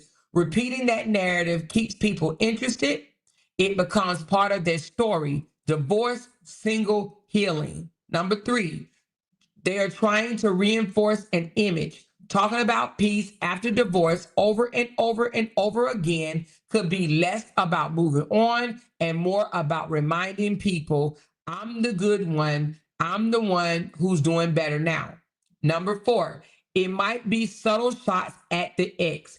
Even if no names is said, constantly saying things like, I have peace now, I'm finally free, is a form of indirect shade. Okay, so 1 of 4 things. They're not fully healed. They're using it part of their content. They're trying to reinforce their own image or subtle shots at the ex. Okay.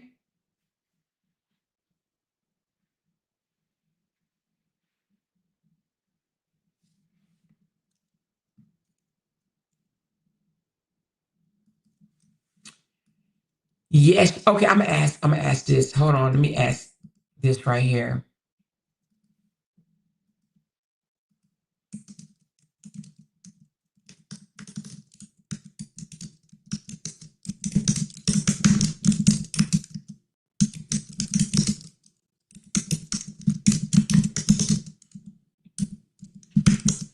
Hold on, y'all.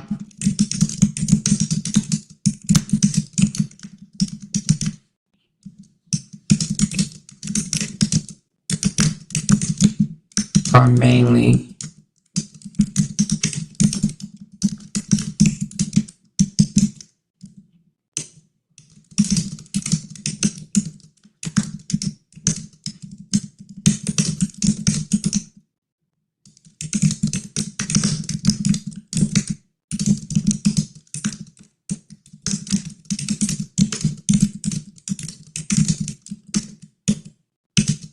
All right, let's see.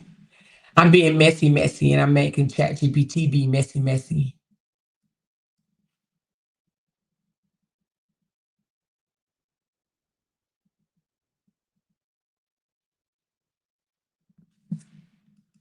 Hold on.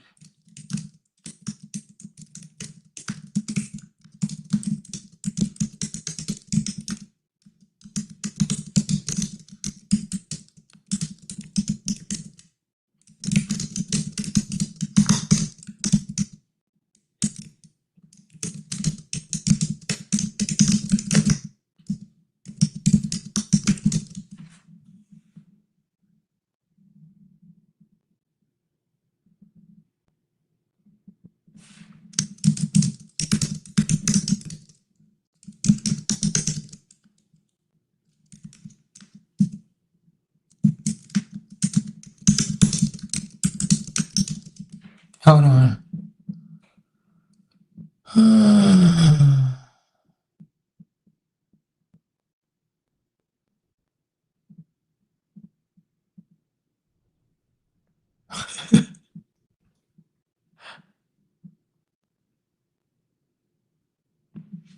Why do you think he did that? Why do you think he did that?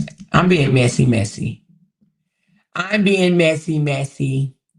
All right, so it said, okay, y'all been messing with me? She said, I'm more tearing that keyboard up. Am I? All right, listen.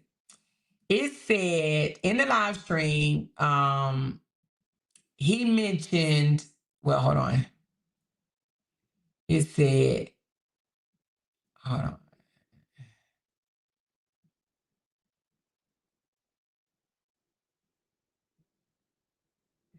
Hold on.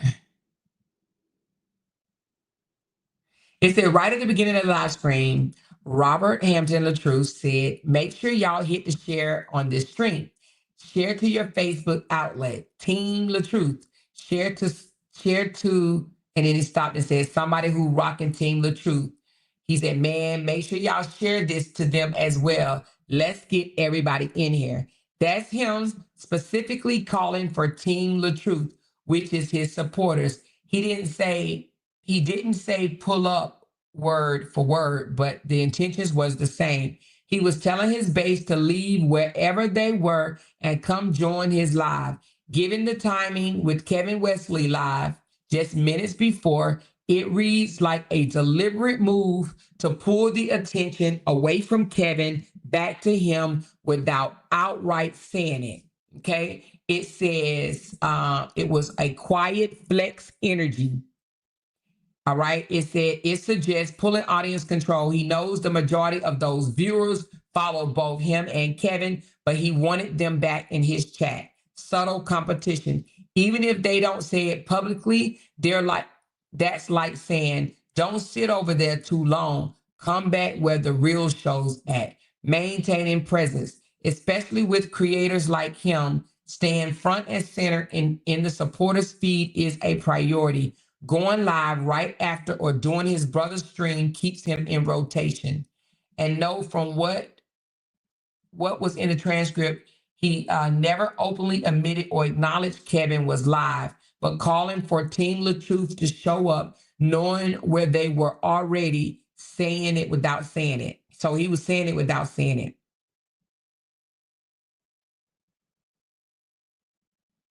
Damn. So anyway, what y'all think about that? Oh, wait a minute. It says, wait a minute. It says, here's analysis. It says, when two creators share overlapping supporters, especially family or former collaborators, there's always a quiet tug of war.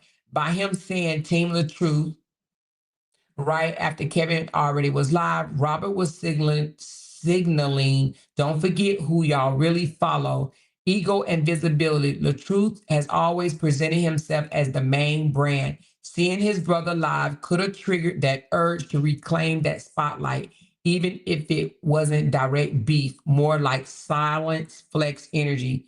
Keeping his name circulating. If he knows people are tuning into his brother's narrative, dropping his own live stream right behind it keeps his name in the mix. It's a way of staying top of mind with shared supporters. Pattern behavior. It said,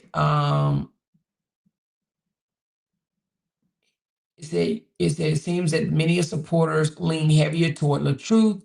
It wouldn't be a surprise if this is something he does regularly, going live to reclaim engagement when someone else close to him is gaining traction. Damn.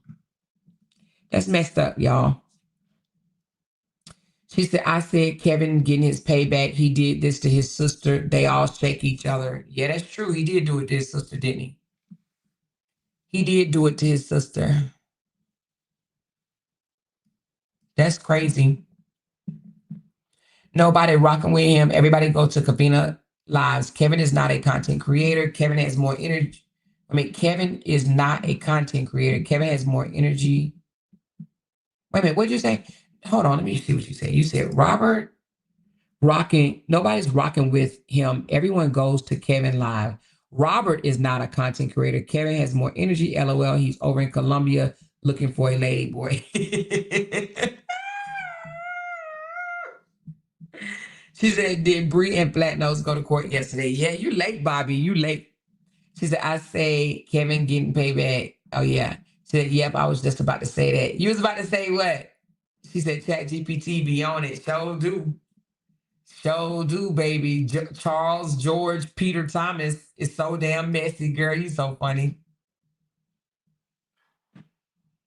Listen, baby. I had to stop what I was doing just to say that because my AirPod is in my ear hearing the keyboard getting beat up. Marlon, girl. She said he should not be thinking about anything but paying his child support. Child bad. He ain't thinking about that damn child support. He is not thinking about that child support. But honey, Charles George Peter Thomas said that, the brother is just a little jealous. She said, I was about to say how Kevin did the same thing to Toya. He did do the same thing to Toya. He did do the same thing to Toya. So he shouldn't feel bad. And his brother came and swooped in and got them damn views for him. So did. He like, fuck that. I don't give a damn if I talk about the weather. He was like, where y'all from? Where y'all from? Where y'all from? And it's not even like he went live with really a purpose. It wasn't even a purpose. Like, it was just whatever. I'm going live. Y'all ain't about to give him the time. Let me tell you what he'll do to try to discount what I'm saying, y'all. He'll go on his brother's account or either put in his story, brother, I miss you so much and I just can't wait to see you again. He'll do some shit like that to try to throw it off, to try to make it seem like, what she's saying ain't true. The live he did on the porch while Momo was getting her hair done. I wish you could break that one down. Which one was that one? Momo was getting her hair done on the porch? When was that? Let me know and I can go get it. Where is it at? Is it on YouTube or Facebook?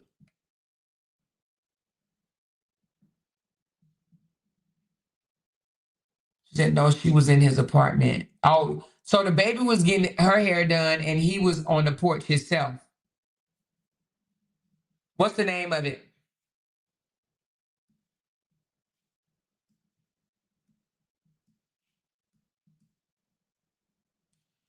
Truth is, I'm tired. Let me see.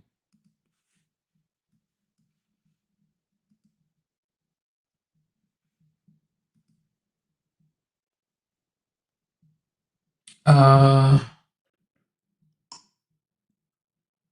don't see it.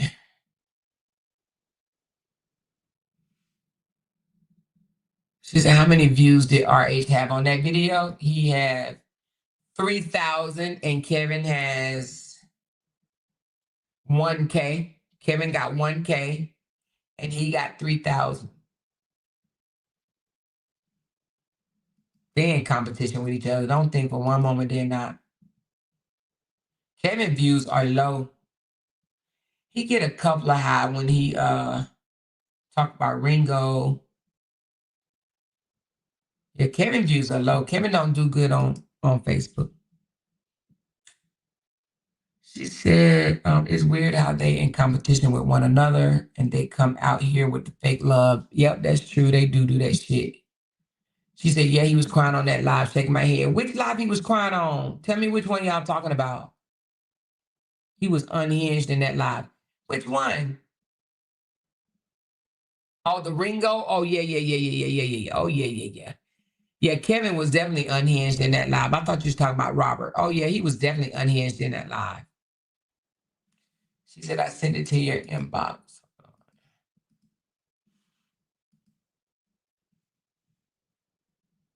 Oh, this one? Damn, that shit didn't get no views. Hold on. All right, hold on. I ain't even watched this. All right, hold on.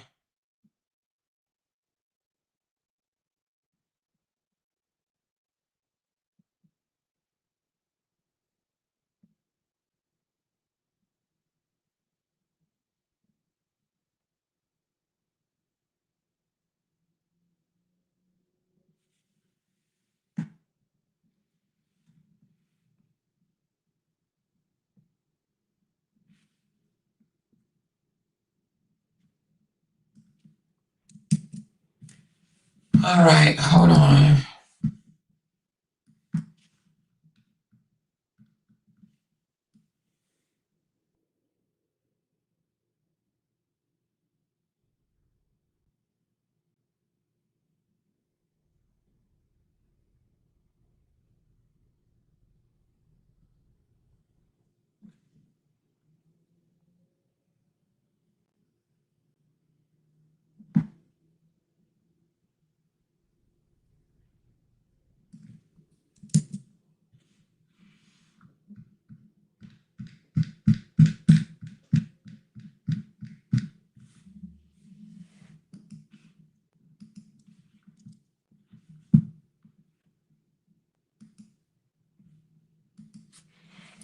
All right, let's see.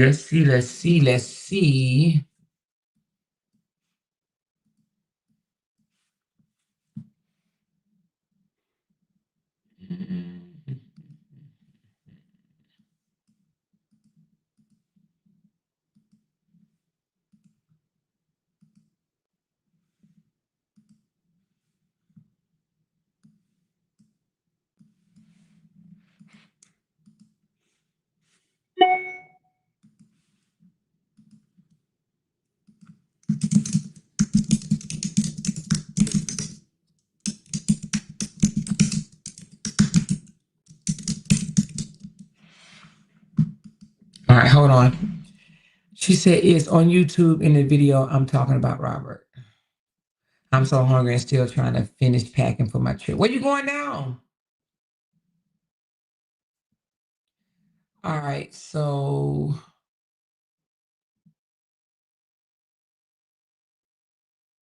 it said in this live stream, the main thing was selling items for cash.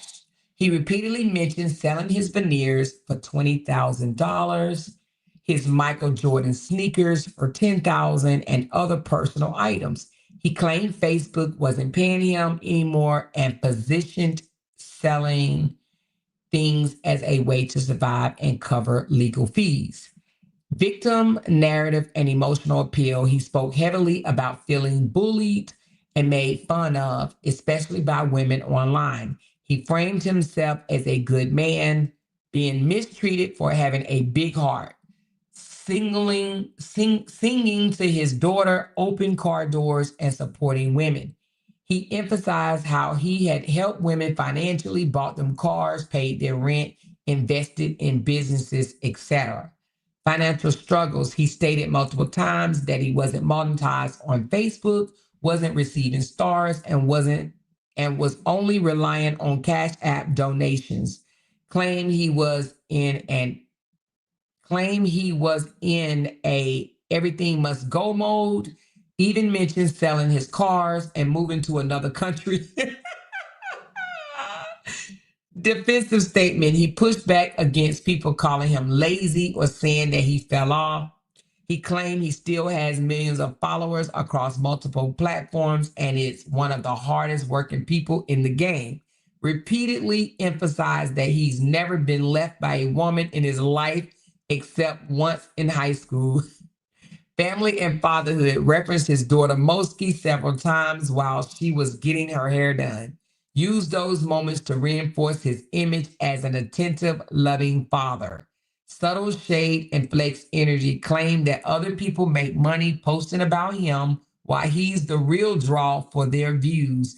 Implied ungratefulness from his audience and framed himself as someone who always giving back.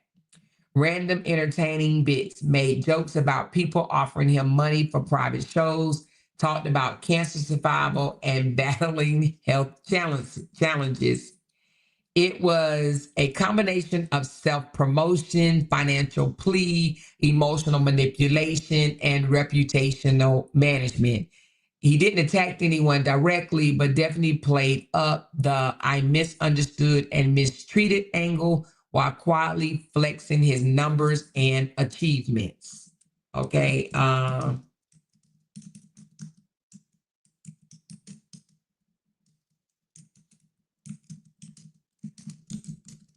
Hold on. All right, it says multiple times throughout the live stream, LaTruth contradicts himself. Here are a few examples. Saying he doesn't bring personal business to the internet, then sharing personal business by saying, he says, I don't bring personal business to the internet, but the whole live was about him selling personal items, talking about his divorce, financial struggles, following, turning on him, cancer recover, all personal business. Claiming he's not about drama or beef, then talking about people attacking him. He says, I don't do drama. You won't find videos of me talking about people, but at the same time, he spent a good portion of the live stream addressing people, making fun of him, saying women bullying him, talking about fake supporters, etc. Saying he's never been left while mentioning divorce. He says, I've never been left in my life, yet he clearly spoke about his divorce multiple times. Divorce is a form of separation, whether he admits who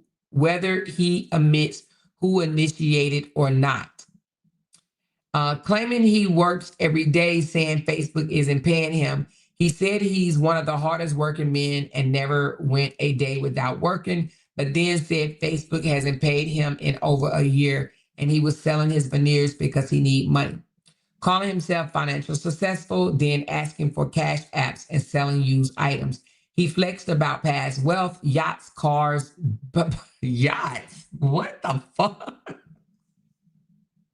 Make it bigger and bigger. Yachts. Oh my God. He flexed about his past wealth, yachts, car, yachts. What the fuck? I am done.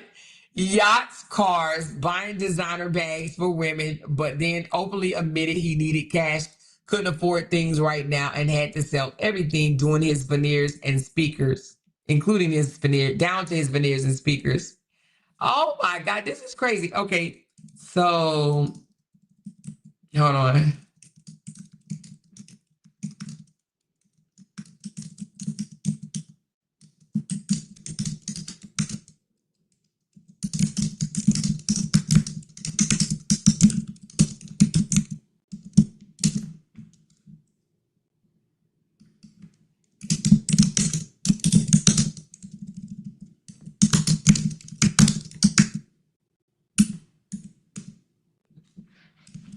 All right. I said he does these lives all the time. So what does it mean? It says, when someone like him goes live with the same emotional cell pitch, always complaining and contradicting, repeating over and over and over again, it signals a pattern that usually boils down to content strategy disguised as vulnerability. Repeating the I'm misunderstood, I'm broke, I'm being bullied story builds emotional connection and keep viewers tuning in out of curiosity or sympathy. Even negative attention keep engagements high. Performative victimhood, saying things like I don't do drama while centering the entire life around being mistreated is a classic manipulation tactic. It's controlling the narrative while still feeding the same energy he claims to avoid. Maintaining relevance without new material. If he isn't releasing consistent music or other projects, these lives become his primary way to stay in the algorithm. Emotional, confessional becomes his product. Dependency on supporters' money. After Facebook demonetized or loss of major revenue, many creators shift into relying on Cash Apps, Zelle, or GoFundMe's. By keeping the live stream cycle going, he keeps those donations running in, even if it's not long-term sustainable. Image management through controlled oversharing. By sharing just enough personal hardship, but keeping certain things vague, like why things really went left, he controlled the story while avoiding full accountability. Oh, wow. So, hold on. So he claimed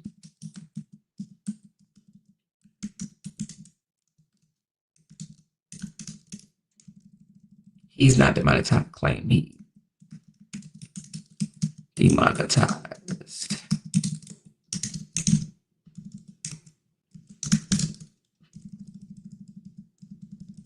He's not monetized. He's not monetized.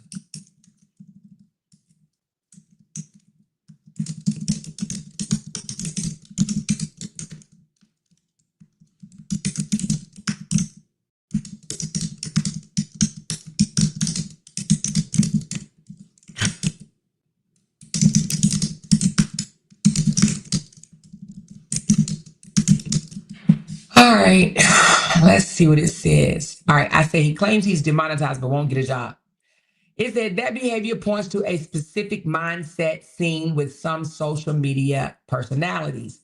Identity tied to public image. Once someone builds a name online, especially with millions of followers, going to work a regular 9 to 5 feels like admitting defeat in their eyes. It's not about whether they can work, it's about pride and image. Perceived value over reality. He keeps saying, I'm a million view guy. I built my name. I'm a brand. That means he believes his time is worth content creators' money, not hourly money. Whether it's true financially or not, that is his mindset. Public hustle versus private struggle. Publicly, he says, I'm working right now. This is my job. But live streaming while begging for cash apps is not guaranteed income. It's inconsistent and depend on the audience engagement. Still, he'll rather depend on that than clock in somewhere else quietly. Entitlement and refusal to rebuild. The attitude is basically, I have earned my stripes. I shouldn't have to start over.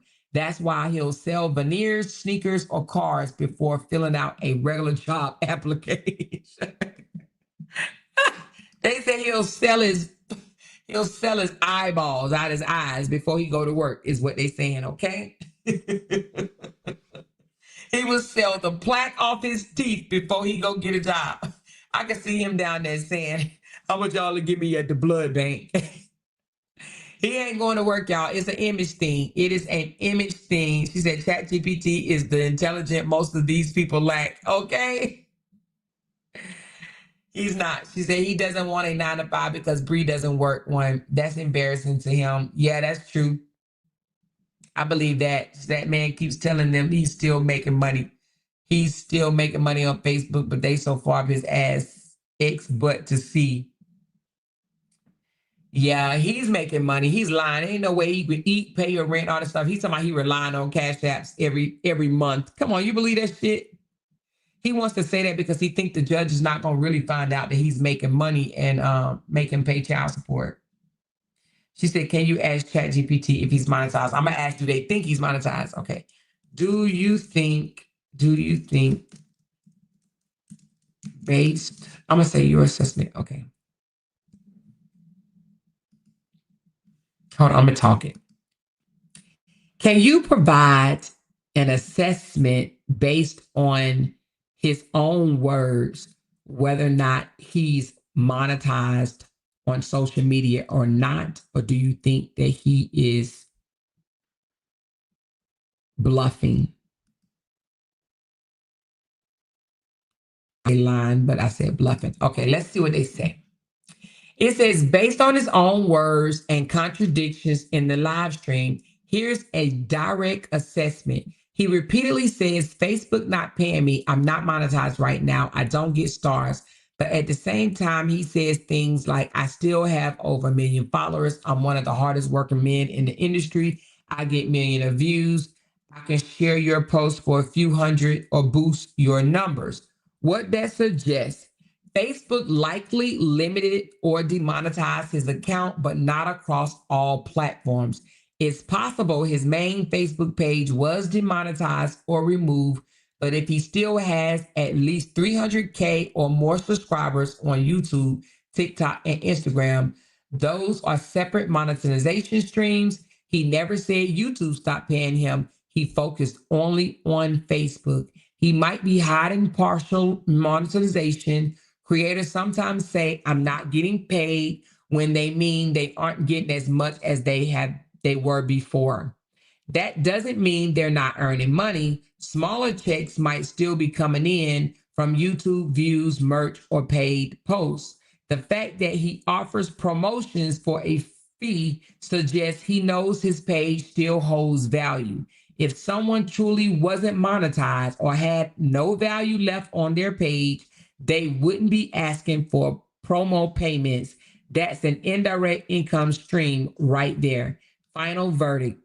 He's likely bluffing partially. His main Facebook income may be cut off, but he is still monetized through other platforms or smaller Facebook page, cash apps, promotion posts, and affiliate type deals. The I'm not getting paid line helped push donations, but it doesn't hold up against his own claims about views and followers. Oh man, ChatGPT just called that motherfucker out. Do you hear me? ChatGPT just told the play.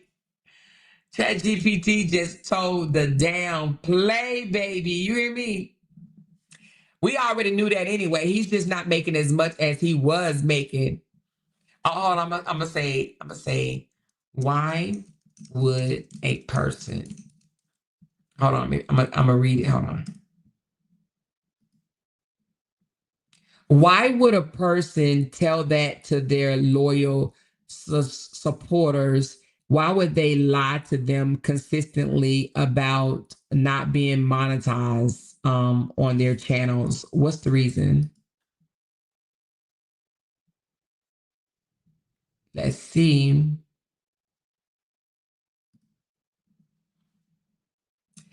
The core reason someone would tell loyal supporters that they are not monetized, even if they are still even if they still are, usually fall up under these categories. Psychological trigger for donation. Saying Facebook isn't paying me, I'm not monetized, create urgency. It activates that sympathy support instinct in viewers. When people believe you're no longer earning through official channels, they feel like, let me cash app him something so he can eat. Avoid accountability for lifestyle changes. If a person's content slows down, quality drops, or public lifestyle changes, downsize of cars, less designer clothes, claiming I'm not monetized becomes an excuse. It shifts focus from why isn't he posting like he used to he's going through it. So y'all, let's rally up and support him. Oh my God. Easier to sell emotional storylines. I'm a hardworking man and Facebook took my money away is more emotionally engaging than I still get paid here and there. Wait a minute. I still get paid here and there, but not like before. It keeps people emotionally invested in the comeback story. They want to see him bounce back, y'all. Control over supporters' expectation. By saying he isn't monetized, he sets the tone. Don't expect big content drops, trips, or giveaways like before. There's hard times here. It's lower expectation while keeping people tuned in. Testing who's really loyal. Sometimes creative frames it like, I don't want fair weather supporters. I want the real ones. By saying they aren't getting paid, they see who still stick around for the person and who disappears. That's crazy. Crazy, crazy, crazy, crazy, crazy. She said ChatGPT is calling his ass out. Charles George Peter Thomas calling his ass out. She said, I love the deductive reasoning. Yes, baby. She said, doesn't Facebook and YouTube supposed to change soon? Anyone know that is about? I know someone know what it's about. It's that thing that went out is not exactly true. It's not. It was half truths, half already in place. He's also making money by selling those AI music stream apps through Spotify, Apple Music through. Okay. This is Joy Kid. Okay. He's manipulating women. I have to admit, he's good at it. Yeah, he is, Daisy. He's good at it. He definitely is good at it, you know. Sadly, we've seen all these things. Yep. You're right about that, Buckle Muscle. We've seen it all. He says a lot. Let me see how long he'll be able to get away with it. How long will he be able to get away?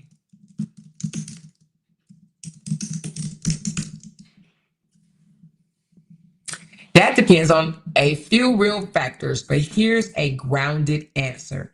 As long as his supporters stay emotionally invested, if his audience feel connected, loyal, or entertained enough, they'll keep sending cash apps and watching, even knowing deep down he may be exaggerating.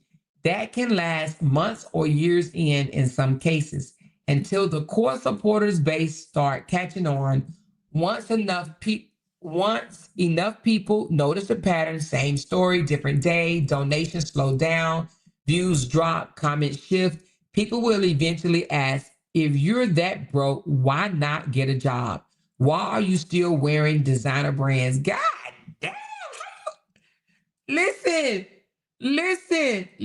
This thing, ChatGPT said his base gonna start saying, why don't you go get a job if you that broke? Why are you still wearing designer brands? How the hell did they know? I need to ask, how did you know he was wearing designer brand? I need to know. But let me finish reading what it said, and then I read that. It says, until his core supporter base start catching on, once enough people start seeing the same story different day, donation will slow down, views drop, comments shift, people will eventually ask, if you're that broke, why not get a job? Why are you still wearing designer brands? If platform rules change, Facebook, YouTube, or TikTok could clamp down on certain kinds of monetization requests, especially if someone caught gaming the system. That would force a content pivot. Until someone exposed receipts publicly, if a content creator or former supporter show monetization screenshots, PayPal payouts, or brand deals still happening, that could shake up his narrative publicly. Or until he's no longer getting enough engagement. Views and cash apps go hand in hand. Once the views dry up, even the loyal supporters tend to drift away. People want entertainment, not just repetitive complaints. Oh, Lord, you better say that. So anyway, I said, how did you know he was wearing designer brands? It said he said it himself during the live stream. At around the 11 to 12-minute mark, Robert specifically mentioned wearing a Michael Kors outfit and said, I think I spent about $400 for this outfit, but I'm selling it for $1,000 because it's getting a little sweaty. The more sweat goes in it, the more I'm going to raise the price. That tells you he's still putting on designer labels, even while claiming that he's struggling financially and isn't monetized. It wasn't just the Michael Kors outfit either. He also showed off sneakers he claimed Michael Jordan gave him and mentioned past luxury trips and purchases. If you want, oh, it says broke, but okay, got that. So anyway, she said, just take the trash to the landfill. I'm sick of him. Girl, said Bree gone, that's why. So his monetization has been struck. Let me ask, did he shade Bree in this live? In this live stream, did he shade his ex-wife, Brianna Battle? I should have said, or her supporters.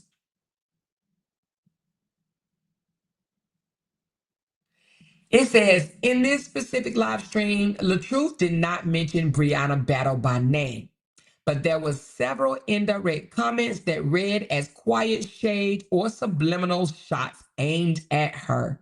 Here's where. Damn, y'all ready for this? OMG. This shit is the motherfucking bomb. Y'all ready for this? Are y'all ready for this? Are y'all ready for this? Are y'all ready for this? Are y'all ready for this? Are y'all ready? Where my thing at? Am I even up here? Oh, here I go. Here I go. All right, hold on. All right. Let's listen to this shade. All right, it says he threw quiet shade or subliminal shots aimed her way. Here's where. Number one, the I've never been left comment. He says, I've never been left in my life. That's never happened. That directly contradicts the public knowledge of his divorce from Brianna, saying that in front of an audience feel like an intentional dig to control the narrative. Number two, talking about providing for women who don't appreciate it. Throughout the live stream, he kept saying things like, I've bought women cars, I've gave women businesses, I poured into women who turned on me. That aligns with things that he said in the past while shading Brianna, even though he didn't name her or didn't name her directly here, saying he was bullied online by women. That theme came up multiple times. Women bullying me for years. They only bash me because they can't get what they used to get anymore. Given their public fallout, it sounds like he was including Brianna in that statement without naming her.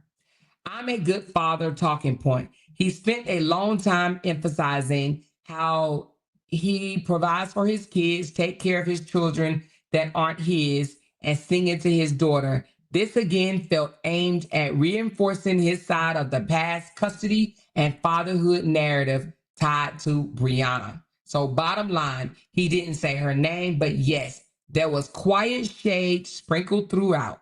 Mm-mm-mm. Mm-mm-mm. She said ChatGPT is telling shit we already know about this dude. I'm not surprised by this breakdown. He's good at manipulating clueless male-centered women. He could never manipulate a woman that decenters men. Girl, you better say that, girl. You better say that shit. You better say that. He could never manipulate somebody like us. He couldn't do it. It's definitely me. Fuck that shit. Hell no. Hell to the no.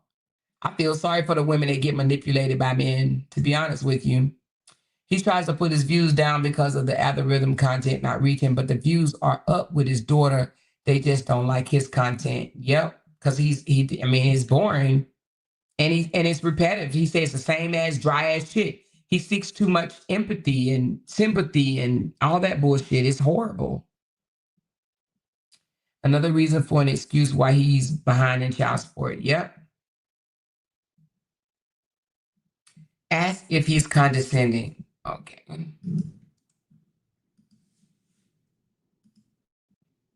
Do you think LaTruth is condescending?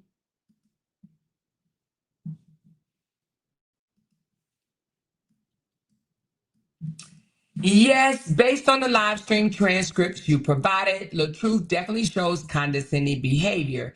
It's subtle at times, but here's where it stands out. Tone towards supporters asking questions. When people question him about selling his veneers or calling it nasty, he says things like, if you ain't got 20K laying around, just say that. Y'all act like y'all ain't never bought nothing used before. That's a dismissive, I'm above you type of tone, especially toward people who are supposed to be his supporters. Number two, comparing himself to his audience financially. He kept reminding people of how many followers he has, how many designer things he bought in his past, saying things like, you will never get to the level I'm at, even if I fell off. Damn, he said God damn. That's not just confident, that's condescending energy, especially when paired with asking for cash apps in the same breath. God damn, ChatGPT. Number three, positioning himself as the example of what women want, then blaming them for not appreciating it. Throughout the live stream, he kept saying, women don't want good guys like me. Y'all don't know what y'all want. The kind of generalized talk makes it sound like he think he knows better than everyone else about what women should value. Minimizing other people's experience. When supporters said things like, you're strong or I understand, he would flip it back to himself immediately. Nobody been through what I've been through. Even cancer wasn't as hard as what I've dealt with. Again, that's condescending in the sense that he places his experience above everybody else's experience. That's fucked up. But it's calling his ass out. She said, haha, this is the laughter I needed. Thanks for this live. You are so welcome, baby. Hey, anytime I can read his ass, I'm happy about doing it. She said, exactly. How do women allow his bullshit? Let me see. Is he self-centered? Is he self-centered?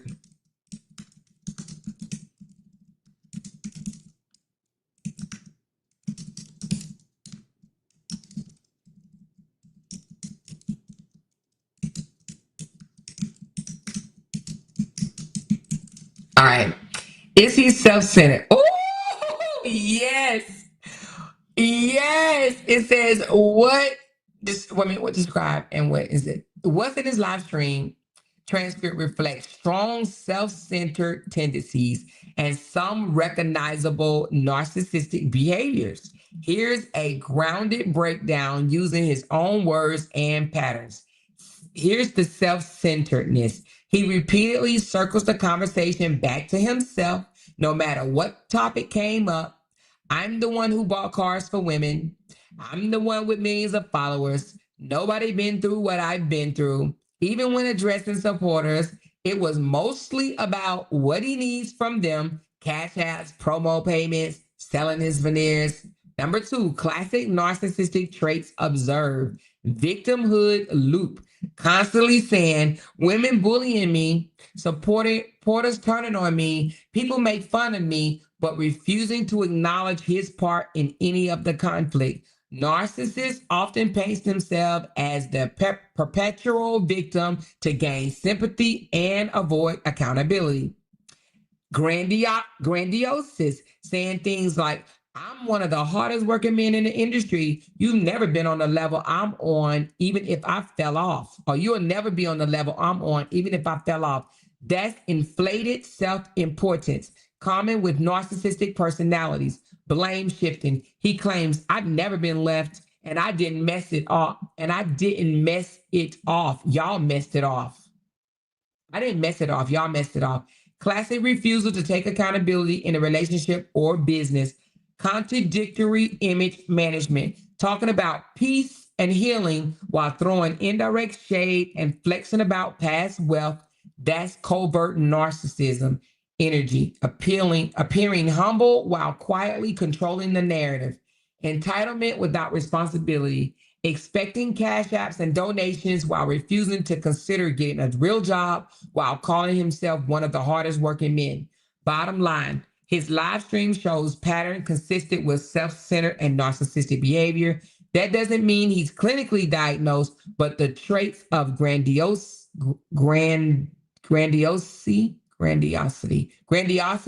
victim plan, entitlement, image control are clearly present. Damn. She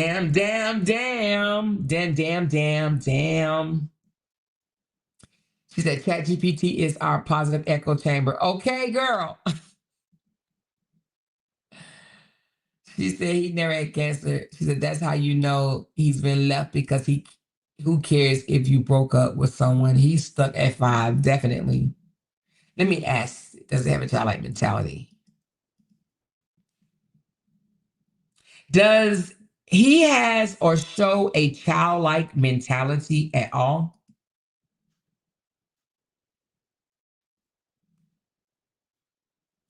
It says, yes, the truth does show a strong childlike mentality in that live stream. Here's how that shows up: emotional outbursts and meltdowns. He kept saying things like, I'm about to lose it, bro.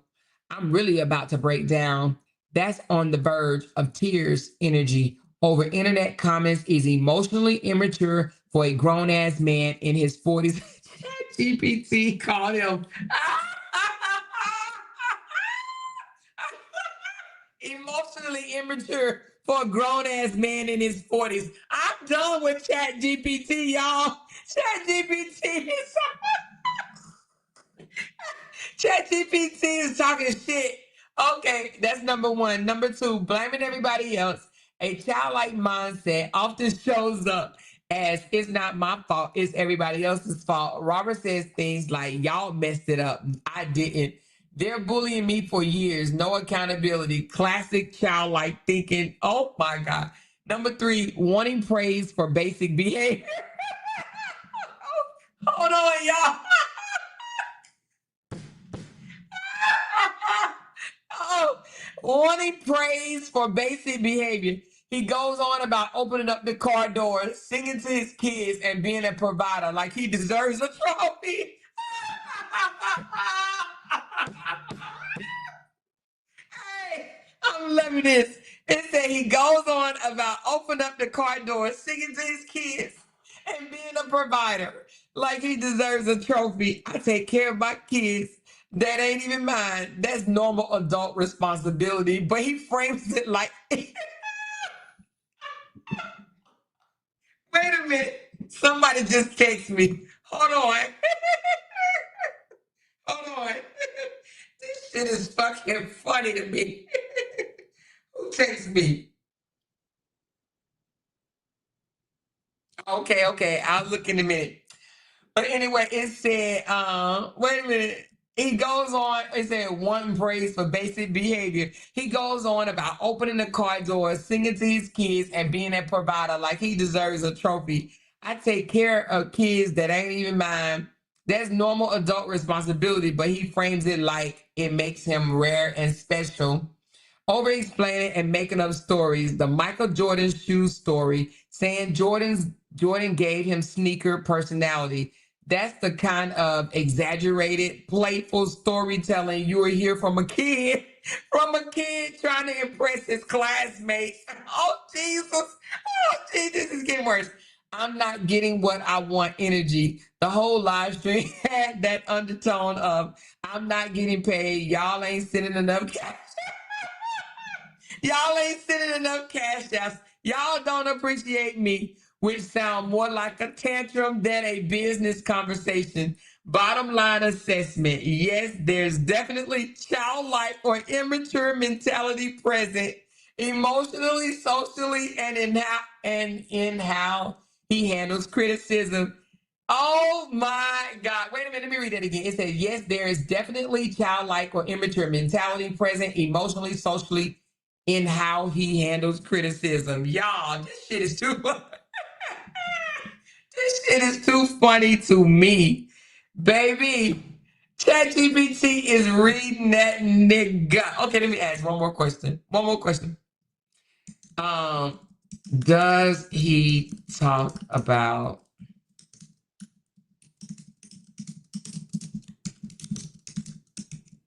I said, does he talk about how good of a father he is?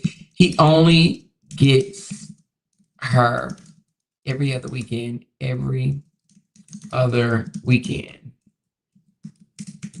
and 2 and 1 weeks out of the summer. All right, let's see what he says. She said, it says yes. Okay, so yes, in this live stream, Robert repeatedly talked about being a good father. It was one of his main talking points. Some specific things that he said: I'm a real father gang representing. I do anything for my kids. When I have my little girl, it's all about her. When my kids eat, your kids eat. What? When my kids eat, your kids eat.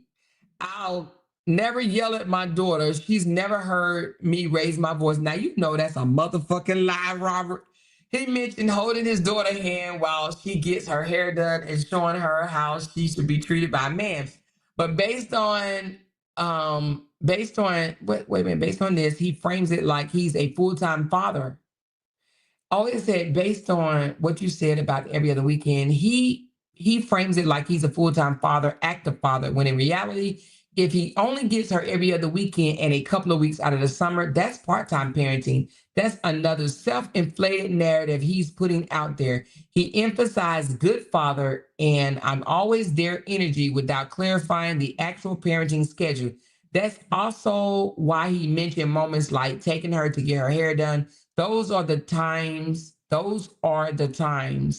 he records and broadcasts because that's when he has access. Okay, so I'm gonna say he also is late paying child support.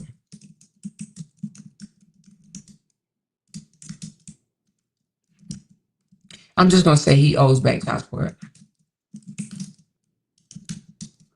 Owes back child support.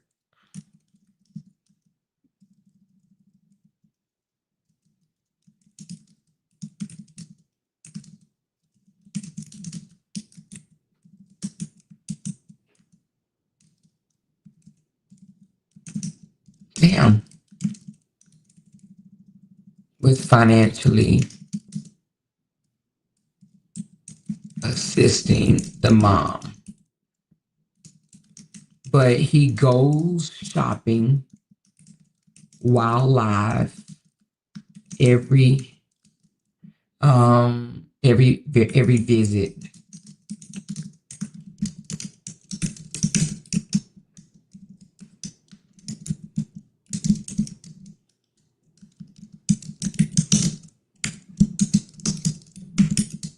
I don't know how much he owes altogether. I'm just gonna say he owes over $7,000 in back child support, and his amount is, I think it's $1,300. I'm just gonna say $1,300 a month. Let me see what it says.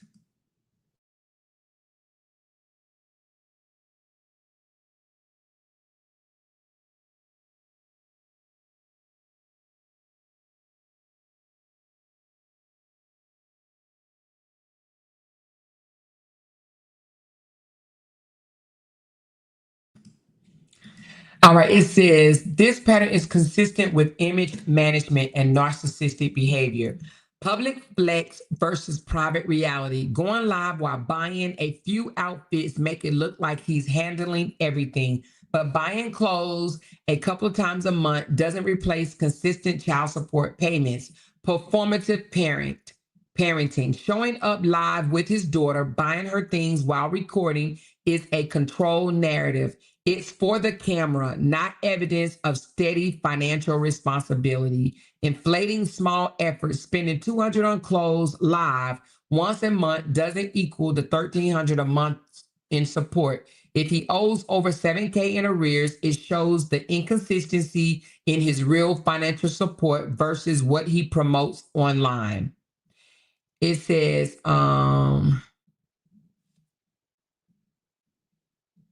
yep, he's a performative parent. I said that, didn't I? I said that he was a performative parent. I said that. I said this man goes on. Oh, let me tell it this too. Hold on.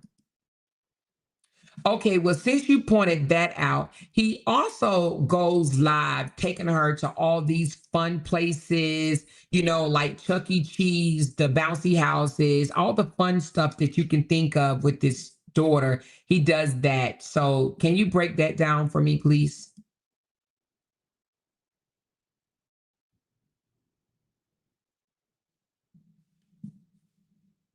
All right, let me see what it says. It says, when a parent like Robert Hampton goes live consistently, showing fun activities like Chuck E. Cheese, trampoline park, or shopping, especially with part-time custody and known back child support, here's what that signals. Y'all ready? Are y'all ready? Are y'all ready? Are y'all ready, ready? Okay, let's go. It signals public image over private consistency. Those live stream highlights the highlight reel of parenting. It creates a narrative. Look how involved and fun I am with my daughter. Meanwhile, the real long-term care, the food, the shelter, the healthcare, the clothes when the camera is off is handled by the custodial parent, in this case, her mother. Financial optics versus reality. Taking a child to bouncy house or buying outfits on live may cost a couple $100. His monthly obligation is $1,300. If he owes over $7K in back child supports, those live stream activities don't balance out what's legal and morally required. It's selective spending that benefits his public image, not consistent financial parenting. Emotional manipulation of the audience. Viewers see these dads of the year moments and may feel sympathy or supporting him more because they only see those curated clips. Meanwhile, real world responsibilities are left outside of the conversation. He's using the child as content strategy. Not every parent who shows their child on live is using them for content. But when it's paired with a narrative like, I'm broke, I need donation, it becomes part of the hustle. Look at me, I'm being a great dad, becomes, y'all should support me more because I'm doing the right thing. Damn, y'all. This is crazy, yo. This is crazy, yo. She said, you said everything ChatGPT said. Yes, girl. Right on, baby. Image control, image. And the thing about it is some people probably don't want to hear this, but it's just absolutely true. It's absolutely true. Okay, so based on your analysis, hold on. Based on your analysis, can you give your opinion on if LaTruth is a great dad? Now, I don't know if I should ask that, but I did anyway. See what it says. It says, based strictly on his words, live stream behavior, and public record detail, back child support, part-time custody, here's a professional and honest assessment. Robert Hampton may care about his daughter and enjoy spending time with her, but that doesn't automatically make him a great dad. A great father isn't measured by bounce house trips, buying clothes, a great father isn't measured by bounce house trips, buying clothes online, or saying I'm a good dad repeatedly. Is measured by consistent emotional presence, consistent financial support, stability, structure, and reliability, not just fun moments. If he owes over 7K in back child support while publicly flexing, purchasing, and labels, purchases and labels, that shows inconsistent in actual responsibility. And when he live streamed mostly for audience approval while parenting, that leaned towards performative parenting, using the relationship as content. My grounded opinion, he shows up as a fun, part-time dad on camera, a highlight reel father. But being a great dad requires showing up when nobody is watching. And based on the facts, he's not meeting that mark fully. Y'all, fuck that shit. ChatGPT know this motherfucker is busted. You hear me? How he, ooh, Desharia. Y'all want me to put that in there? All right, I'm gonna do it anyway. This is my last one. This is my last one. We'll be at 3 hours. This is my last one. Okay. He has a 17-year-old daughter that will be 18 in December. They do not have a great relationship. She has came out publicly and said some things about him not being there for her. He does not pay child support. He claims that she is basically old enough to care for herself. She is a teenage mom. She has a 1-year-old daughter. He does not really go see. I think he's seen her 2 or 3 times in life. Now, my question is, ChatGPT. He claims he loved his daughters all the time. He frequently posts the both of them, hers, the 17-year-old, without her permission. She has asked plenty of times that he stop posting her, but he continuously do it. Okay. He always saying, I got 2 beautiful daughters and I love my daughters so much, but he does not have a relationship with the 17-year-old, only the 5-year-old. Tell me about that. Hold on, y'all. Let's see. I know I said a lot. All right. That's a clear example of something called performative fatherhood. Here's what that looks like broken down in plain terms. Public love versus private absence. Saying I love both my daughters and posting their pictures regularly sounds good to the outsiders. But when the older daughter herself says he wasn't there, doesn't support her, and has asked him to stop posting her, that shows it's more about public image than a real relationship. Using children as social proof, continuously posting both daughters, even without permission, gives the illusion that he's a present, caring father across both relationships. In reality, he barely sees the oldest daughter and doesn't support her financially or emotionally. That's controlling the narrative while avoiding the real work of fatherhood. Dismissive attitude toward adult children, saying things like she's old enough to take care of herself because she's almost 18 or because she has a child, ignores the fact that she's still a damn teenager. That's a deflection from his responsibilities. It's also common with narcissistic parents. Once a child isn't as easy to control or doesn't fit the public image, they downplay the child's needs. Favoritism, being very public and active with the younger daughter, but distant from the older one, shows clear favoritism.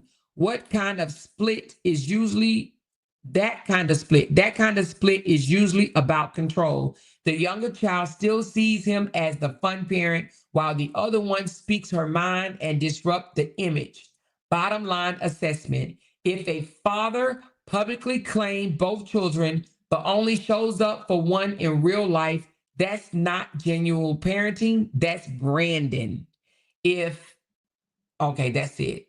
That's branding. All right. Boom, boom, boom, boom, boom, boom, boom, boom, boom, boom, boom, boom. He just shared Kevin's image on his page. And what did I tell y'all he was going to do? What did I tell y'all he was going to do? Hey, what did I tell y'all? I said he's going to get on his page and he's going to say something like, brother, I love you and I miss you and I can't wait to see you. Wait a minute. What did I just tell y'all he was going to do? What did I say this man was going to do? Exactly what the hell he did. Let me go look. Let me go look. You can't tell me I ain't bad to the motherfucking bone. You can't tell me I ain't bad to the bone. You can't tell me I ain't bad to the bone. He did. He just shared his video. Now, here's the thing. He shared his video, but he ain't promoted that goddamn book of his. What did I say? I said, which means he's listening to me, right? Well, he's listening to me. But I said, he's going to go over there and be like, brother, I miss you. I love you so much. I can't wait to see you again, man. Oh my God, I miss you so much. Like, when are you coming back? You know what I'm saying? I can't wait to see you again. I love you, brother. All because what? Because I pointed out that he went live 7 minutes after his brother and said, the true supporters, get y'all asses over here. Get y'all asses over here. He wanted the attention off of Kevin. So now he done shared Kevin's video to try to make me seem like I don't know what the fuck I'm talking about. Boy, bye. I told him you was gonna do that. I told him he was gonna do that. She said they definitely listen to you more. They do. And they listen to me and they don't like the way I'm calling shit out. Period. Wait a minute. He stole his brother content. He didn't even share it. You lying. I'm in Dubai. I'm in Dubai. He stole that shit. I am done. Oh my God. He literally stole his brother. Oh my God, y'all. He didn't even share it. He stole it. Oh my God, y'all, look. Damn. He didn't even share it. I am blown away, y'all. He stole his brother's shit. Oh my God, I can't with this man. I can't with this man. And put his song on there. He put his Dubai song, y'all. Look. I can't even play it. He put the Dubai song on it.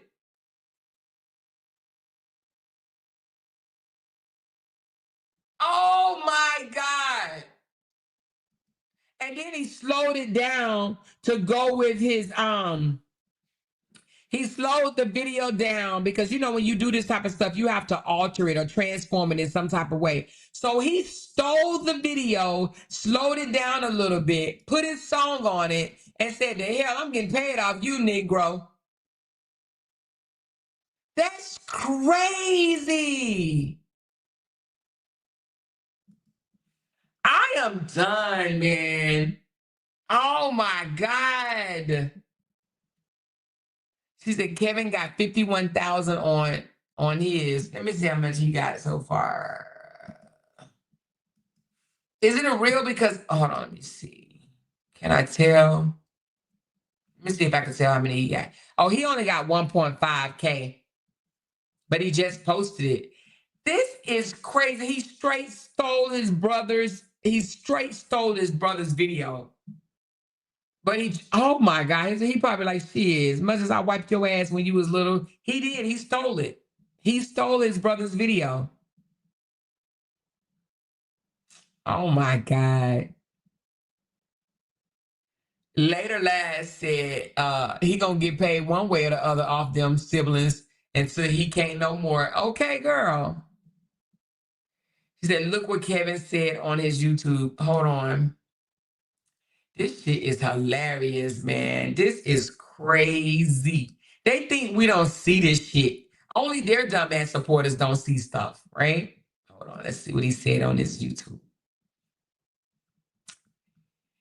He said, 51,000 views in 3 hours. LOL, I'm about to start dancing. He said 51,000 views in 3 hours. I'm about to start dancing. Yep, he got 51, and he did get 51,000. He probably got more than that. You know? But he's talking about 51,000 in 3 hours. I'm about to start dancing daily. So y'all know who else about to start dancing. She said that's why he took it. He took it because he got the 51,000. Yeah, because Robert said, shit, if you get 51, I'm going to get 51. What you mean? What you mean? He just put a short of Kevin video with drop it low on it. He just put a short of Kevin video with drop it low. Oh, on his YouTube? Let me see.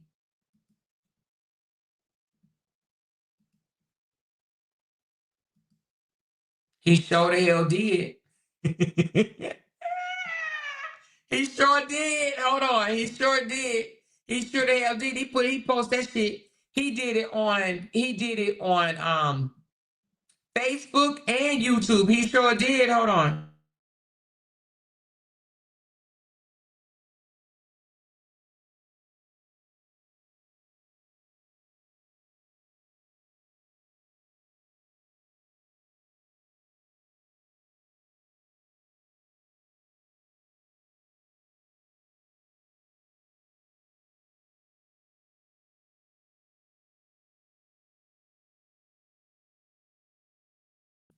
Oh, I thought I had it off mute. I can't play the whole thing, but I'm gonna let y'all listen to just a snag.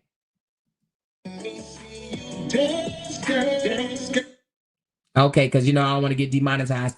But he put "Let Me See You Dance, Girl" on the video on YouTube. So not only is he getting paid on Facebook with his song attached, he's getting paid on YouTube.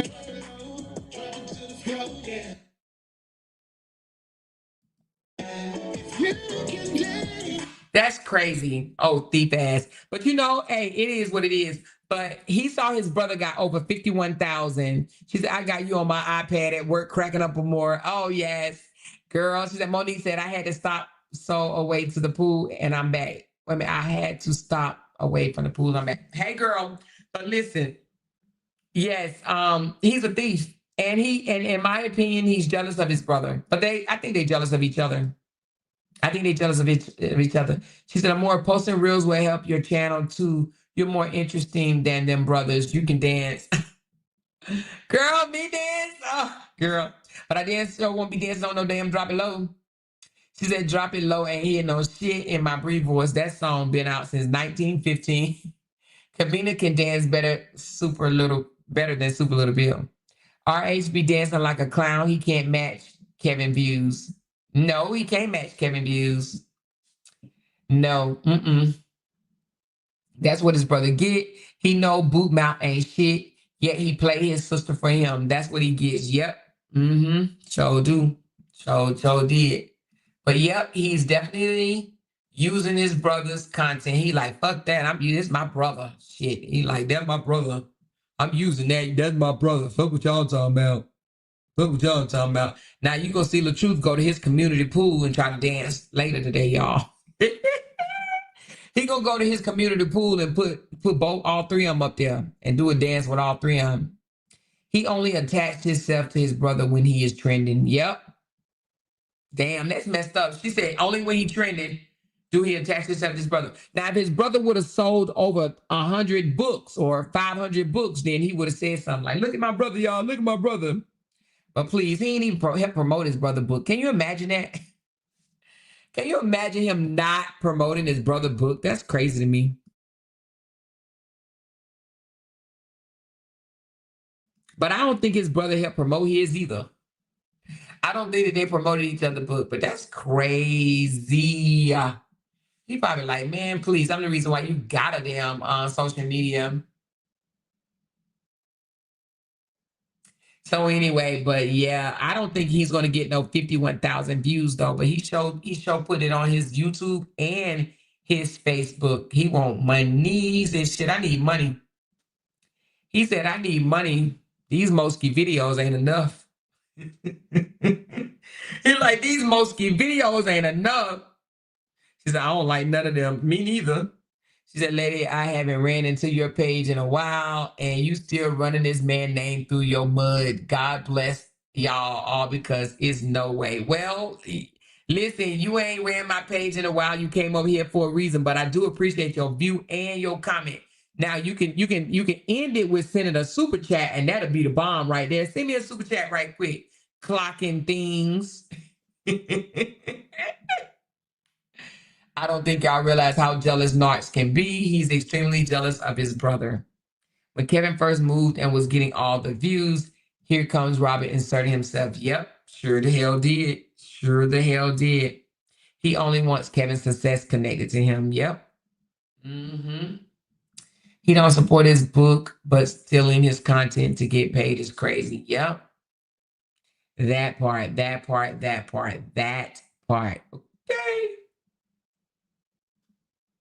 That part. Look, I'm going to do something right quick. Hold on.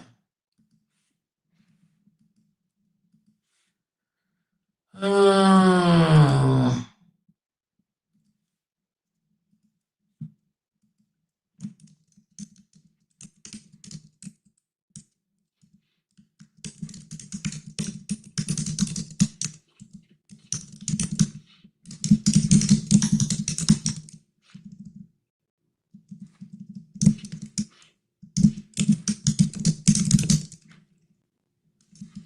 all right, hold on. She said with his stealing ass, yep, you are on YouTube every day and she's looking every day. All right, so I just snapped this comment by this support. I mean, I ain't gonna say supporter because they're definitely not a supporter. But I just snapped the comment and I ran it through to see what it means. All I said is, this was just left on my page. Please break it down. It says, this comment is classic passive aggressive supporter energy. Here's the breakdown. Opening with fake surprise. I haven't ran into your page in a while. Translation, I've been lurking, but I'm acting brand new. People say that when they really never left, they just wanted to sound neutral. Judgment with while pretending it's concerned. You still running this man through the mud? That's a clear shot. They aren't neutral. They are defending him, but instead of just saying you wrong for this, they soften it with a fake blessing at the end. God bless as a shade clock. God bless all y'all because it's no way. That's textbook Southern style shade. They really mean y'all are miserable. It's a way to close out slick without sounding full on hateful. What this type of comment really means, it means they have still been watching you. They don't like your content because it challenged the image they want to believe about the truth. Instead of just unfollowing quietly, they want you to know they disagree with you, but with that fake holy tone on top.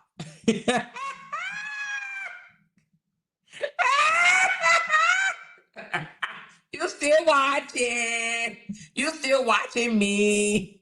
You still watching with that southern shade. Let's say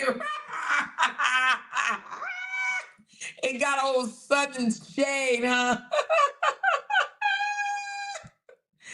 They said that mean they still watching. ChatGPT told me they still watching. ChatGPT said your ass is still watching me. You still watching me? She said they don't like this behavior. Hey, yeah, they don't like the way I'm breaking his ass down. They're like, oh my God, I don't like it. I don't like it. Can she shut up? Can she shut up? Hold on, sis, I believe it's true. Okay, could that comment be? I don't think that's him. Actually, I don't think it's him, and the reason being because I kind of know his word. But it said it definitely could be. Here's why. Tone and wording, the phrase, you still running this man through the mud, sounds like someone defending themselves indirectly. That's not typically random viewer language. It sounds personal. Fake neutral opening. I haven't ran into your page in a while is a common deflection tactic people use when they don't want to reveal that they've been watching you constantly. That's something LaTruth has said in his own comments and live stream, acting like he doesn't watch while clearly knowing the details. Using a burner account, if you already know he has used alternate pages before, goddamn, which many public figures do, it wouldn't be out of character for him to drop a comment like that to monitor the temperature or insert himself into the conversation. Final note, you can't say for sure it's him unless it's obvious, unless there's an obvious slip up. But the tone wise and timing wise, it would not surprise me if it was him or someone very close to him trying to stir things without being obvious. So it says you can't tell if it's 100%. She said that Southern bacon shrimp. It might be that. Listen, she said, don't play with chat because they be on it. They know all this sneaky ass shit. And now that's going to deter people from coming over here because they're going to be like, oh my God, she's gonna analyze my fucking comment and find out that I'm a damn weirdo. She said the Mosky videos are not doing enough because he is doing regular parent stuff. Exactly. What What parent that's doing regular stuff wants to have that much, I'm the best father ever type shit? She said, and that nigga gonna have the nerve to say Bree stole from him, and what does he do? Steal from his own damn brother. Exactly.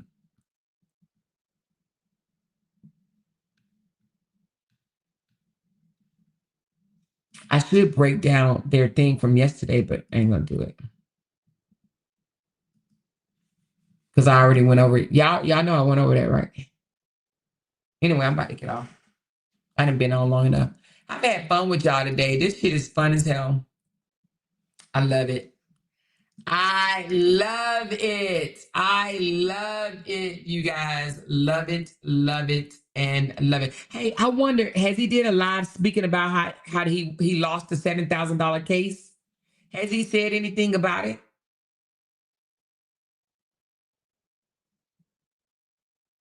You know what? I want to break down one more thing before we leave. Give me a second, y'all. I want to break down one more thing.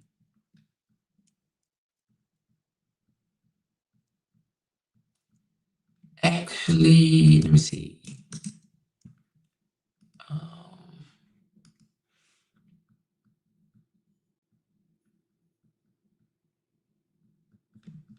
I don't see it.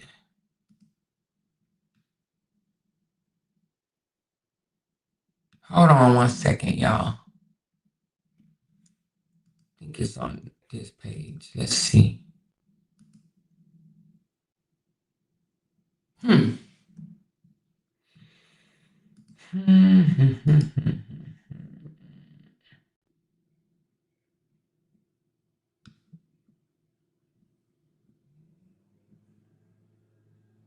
I don't see it.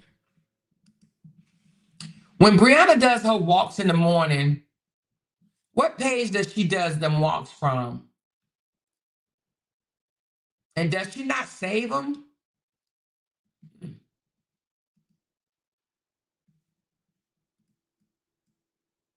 What page Brianna be on when she do her walks?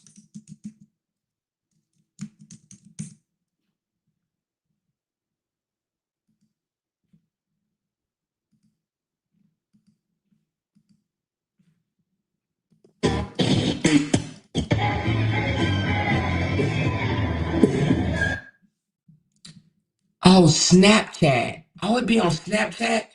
They'd be in her story. So which means they go away? All right, hold on. Give me a minute.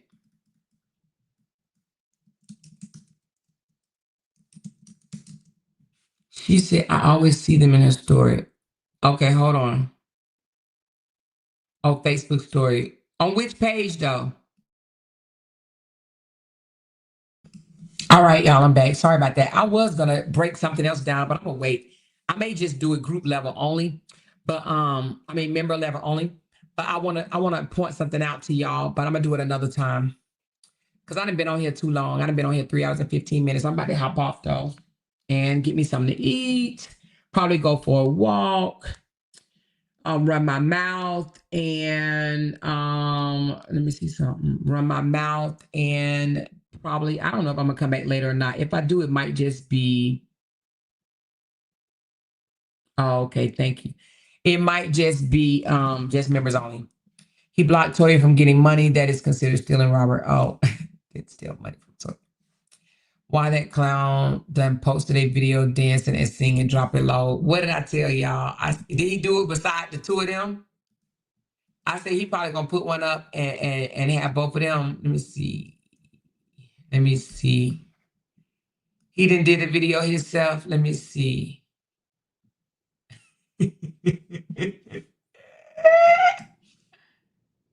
So did. He can't take it. He can't take it. He cannot take it, y'all. But I think this is old though.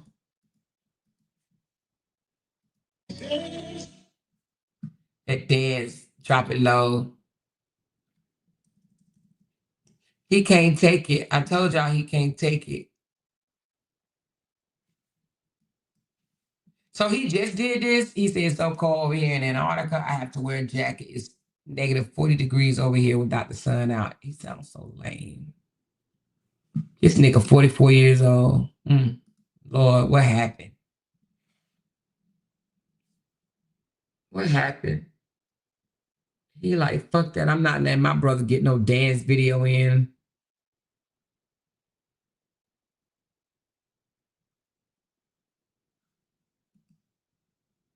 Oh my goodness, y'all. He couldn't help it. He couldn't help it. He said, hell no, you ain't gonna get no dance video in up on me. He like, hell no. You ain't getting one in on me. Oh, is it an old video? So he just reposted? Oh, okay, so it's old.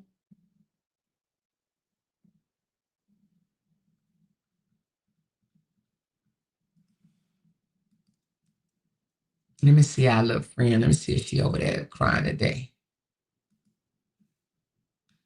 Let's see if she crying. Oh, Lord Jesus, y'all. What the hell? I ain't even gonna put it up. She said, and this clown's still stressing over her. And this the clown they're stressing over. Yep. She said, no, it be on both her pages, isn't it? I see her inspiration walks from time to time. I didn't see it. I went over there. I didn't see it. I looked for it, but I didn't see it because I wanted to show y'all something, but I can't because I don't see it. Anywho, it must be something that it disappears over, right away or something because I don't see it. I don't see it.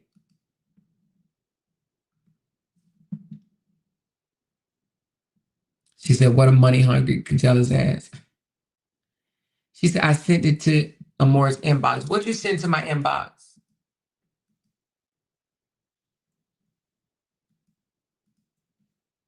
Let me see.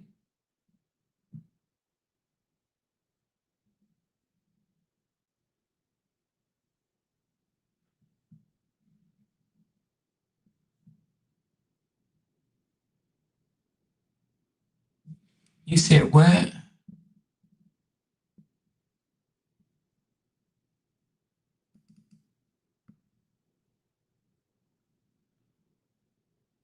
I don't get it.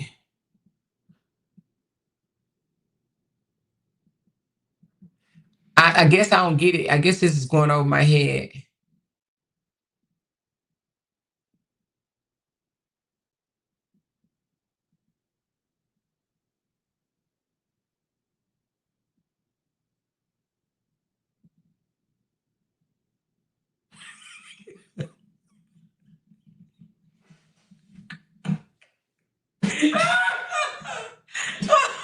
Wait a minute. Oh, okay. Oh my God. Okay, hold on. All right, y'all. Let me hold on. Damn, this is crazy, yo. All right. All right, let me open this up for y'all. Let me see if y'all get this. Because it took me a minute. It took me to look at it again to get it. Okay, let me take this down. And let me take this down. I'm gonna see if y'all get it. Or I may have to just explain it. Okay. So y'all see this picture, right? Y'all see this picture, right? So in that picture, it is Kevin with the army looking hat on, Robert with the red hat on, and I'm assuming these his two brothers in the middle, right? So somebody asked, I don't know what they asked. However, y'all see this picture, right?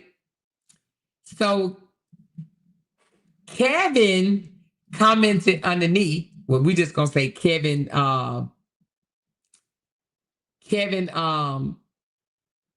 his profile comment underneath, but look what it says. No, me and Kevin are the youngest. So it was Robert controlling Kevin's account and forgot. He said me and Kevin are the youngest. So what he did was, is Robert acting like he's Kevin, but he forgot to say, no, me and Robert are the youngest. So he got caught using Kevin's account, commenting. Oh my God. Commenting up under Kevin, up under the picture, talking about some, no, me and Kevin are the youngest.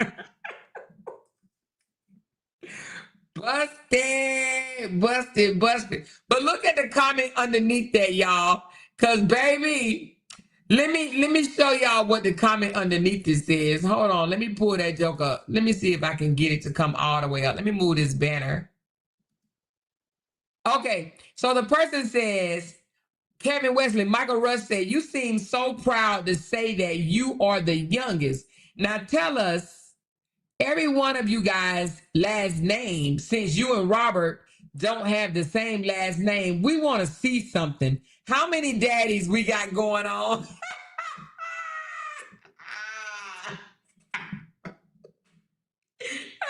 This is some guy that trolls them all the time, I think. It's some guy that trolls them all the time. She said, Amore might as well go on and break down what she was going to break down. Look, Miss Dimitri, now you being a little messy, girl. You being a little messy. But this joker forgot that he was commenting as himself and gonna say, no, me and Kevin are the youngest. Busted. He got busted. That joker need to stop. Just stop. Just stop. Stop. Just stop. All right, hold on. She said they posted. They posted what? Hold on. More going to break it down. Same thing he did with that Miss Season page in your chat that night. Obi said that was Robert talking people chat like it's the person. She said, I'm back, Amora. You said he said anything about him losing, and he's still saying she stole from him. Oh, he's still saying that she stole? Oh, well, the judge didn't think so. He lost his case. But you should have asked him why he lost, because he's always saying he won. So if she stole, why the judge don't think she stole it? He did promote that book once, the author older book, not new one. Robert has control issues all the way down to controlling these people's pages. Yep, he sure do. He sure does, baby. He sure does. He got caught on that one. He always get caught every now and again. I think K. Diddy has his own daddy. Toya and Robert look alike. So I do think Mr. Jackson is their daddy, but K. Diddy, I don't know. He looks nothing like any of them. Yeah, that's true. I think Kevin likes when people say he don't look like none of them. I don't think he wants to look like any of them. They are silly giving him access to their page. Yep. That's their fault. That's their fault.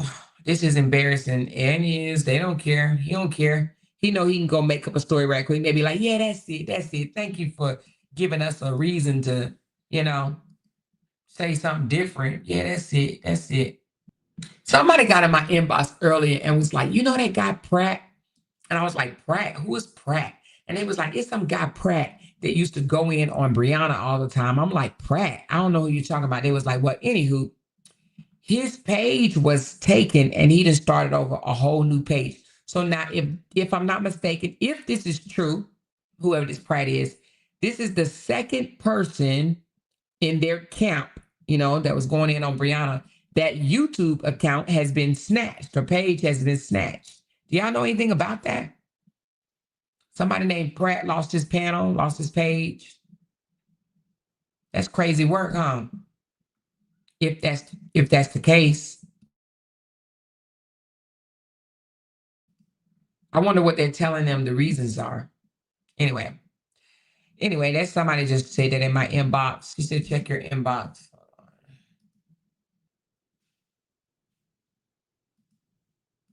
Okay, so y'all know Ja and Brianna just did this chair thing the other day, right? Look at him. It's a Chris Brown song. She better know this one. Oh, you know all 4 minutes? You trying to get 11-11. That's what you trying to do. You know, bro.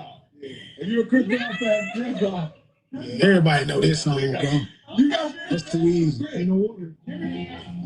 Everybody knows this, bro. The big system, bro.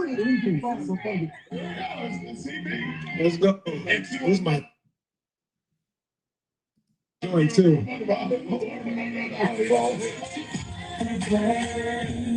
He said, "This my joint too," and he ain't even singing it. You would think he would be. You're not gonna miss me. Here you go. Oh, this easy. How he only said 2 words? Nothing but a vulture. I'm trying to keep it down with me. Whoa,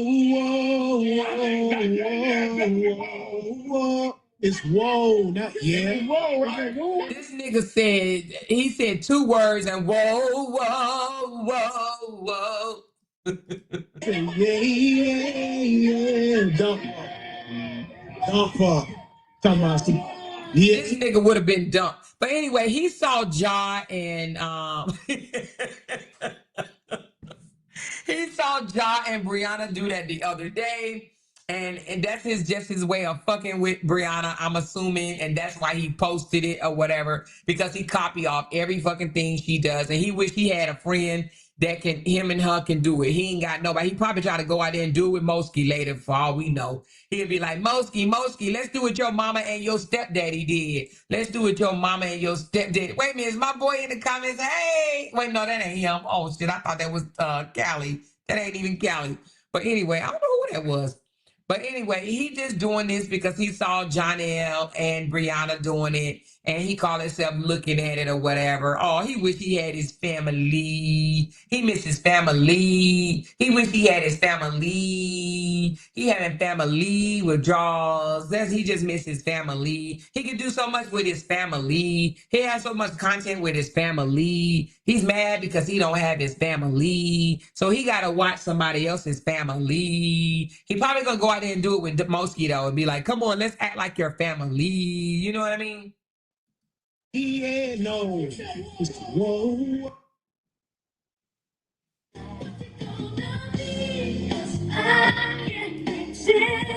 Hold on, let's go back. Chris Brown song. And he don't even know the damn words. Look. You trying to get 11.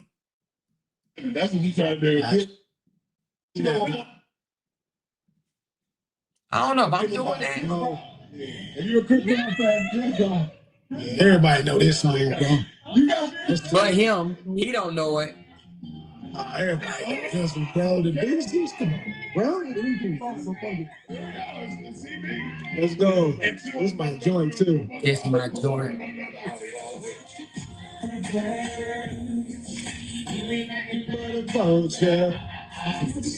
You're not gonna miss me. Here you go. Oh, it's easy. I'm trying to keep it down with me. Whoa. You know, it's funny when somebody say this is my jam and they only know a word or two. That ain't no artist, because if that's his jam, he would have knew the words. You know what I mean? Anyway, whoa.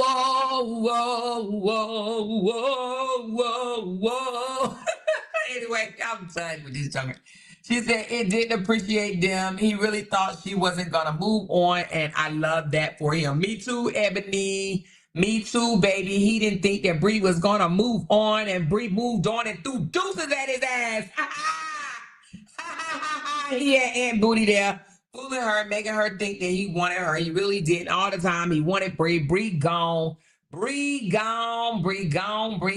She said HR gonna come out and sing it now more. Yeah, he gonna come out and sing it now when he look it up, because he didn't even know the words. He don't even know the words to his own Dubai song. The only thing he ever sings is the lyrics, because he don't know the words to that AI ass song. You hear me? He don't know the words other than the chorus to that damn Dubai song. You would think if somebody gonna use AI and say it's theirs, that they would at least learn the lyrics of the damn song. Okay, he be over there singing "I'm in Dubai" or whatever the hell. I'm in Dubai or whatever the name of the song. But he don't even know the words to it. The only thing he's singing is the chorus. Watch him. Next time you see him singing that Dubai shit, he never knows the regular words to the song. He probably gonna go study it now, but he should have been studied it. You know what I mean? Anyway, old fake ass. I'm about to get off here though, y'all. I do appreciate y'all for pulling up. As always, I had fun. As always, I'm always having fun. Anyway, y'all, I love y'all. Hold on, let me give a big shout out to those that sent in super chats. I do appreciate y'all. Sonia, thank you so very much. Sassy D, Missing Colors, Lavette, Binkity Bing, Camille, I Am Glenn, For Real, Cynthia, Gloria, Miss Nell, Reese Cups, and Monique. Did I miss anybody? I think because I went out and came back in, it may have messed up, but I'm not sure.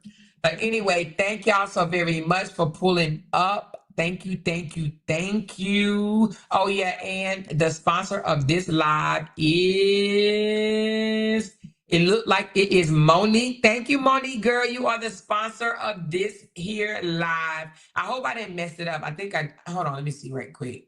Because when you go out and come back in, it does mess up sometimes. So hold on. Let me just make sure I did not mess it up. Give me 1 second. Give me 1 second. Nope, I got it right. All right, I got it right. Thank y'all so very much. I do appreciate y'all. Y'all hit that thumbs up button on the way out, and we're going to chat later, okay? Talk to y'all later. Bye, y'all. Because they can't make $1 without mentioning down one of our names. She kept talking about We that got these family. hoes over there clapped out She kept bad. talking about that family. She kept talking Internet about that gangsters. family. She kept talking about that family. She kept talking about that family. That family. She kept talking about that family. Talking about that family. These motherfuckers got me want to listen. Because they can't make $1 without mentioning down one of our names. Talking about it. Talking about it. Talking about it. That family. That family. That family. That family. Jay! That family. That family. Talking about it. Talking about it. Talking about it. $1. Talking about it. Talking about it. Talking about it. Child, we finna talk about this with Amora.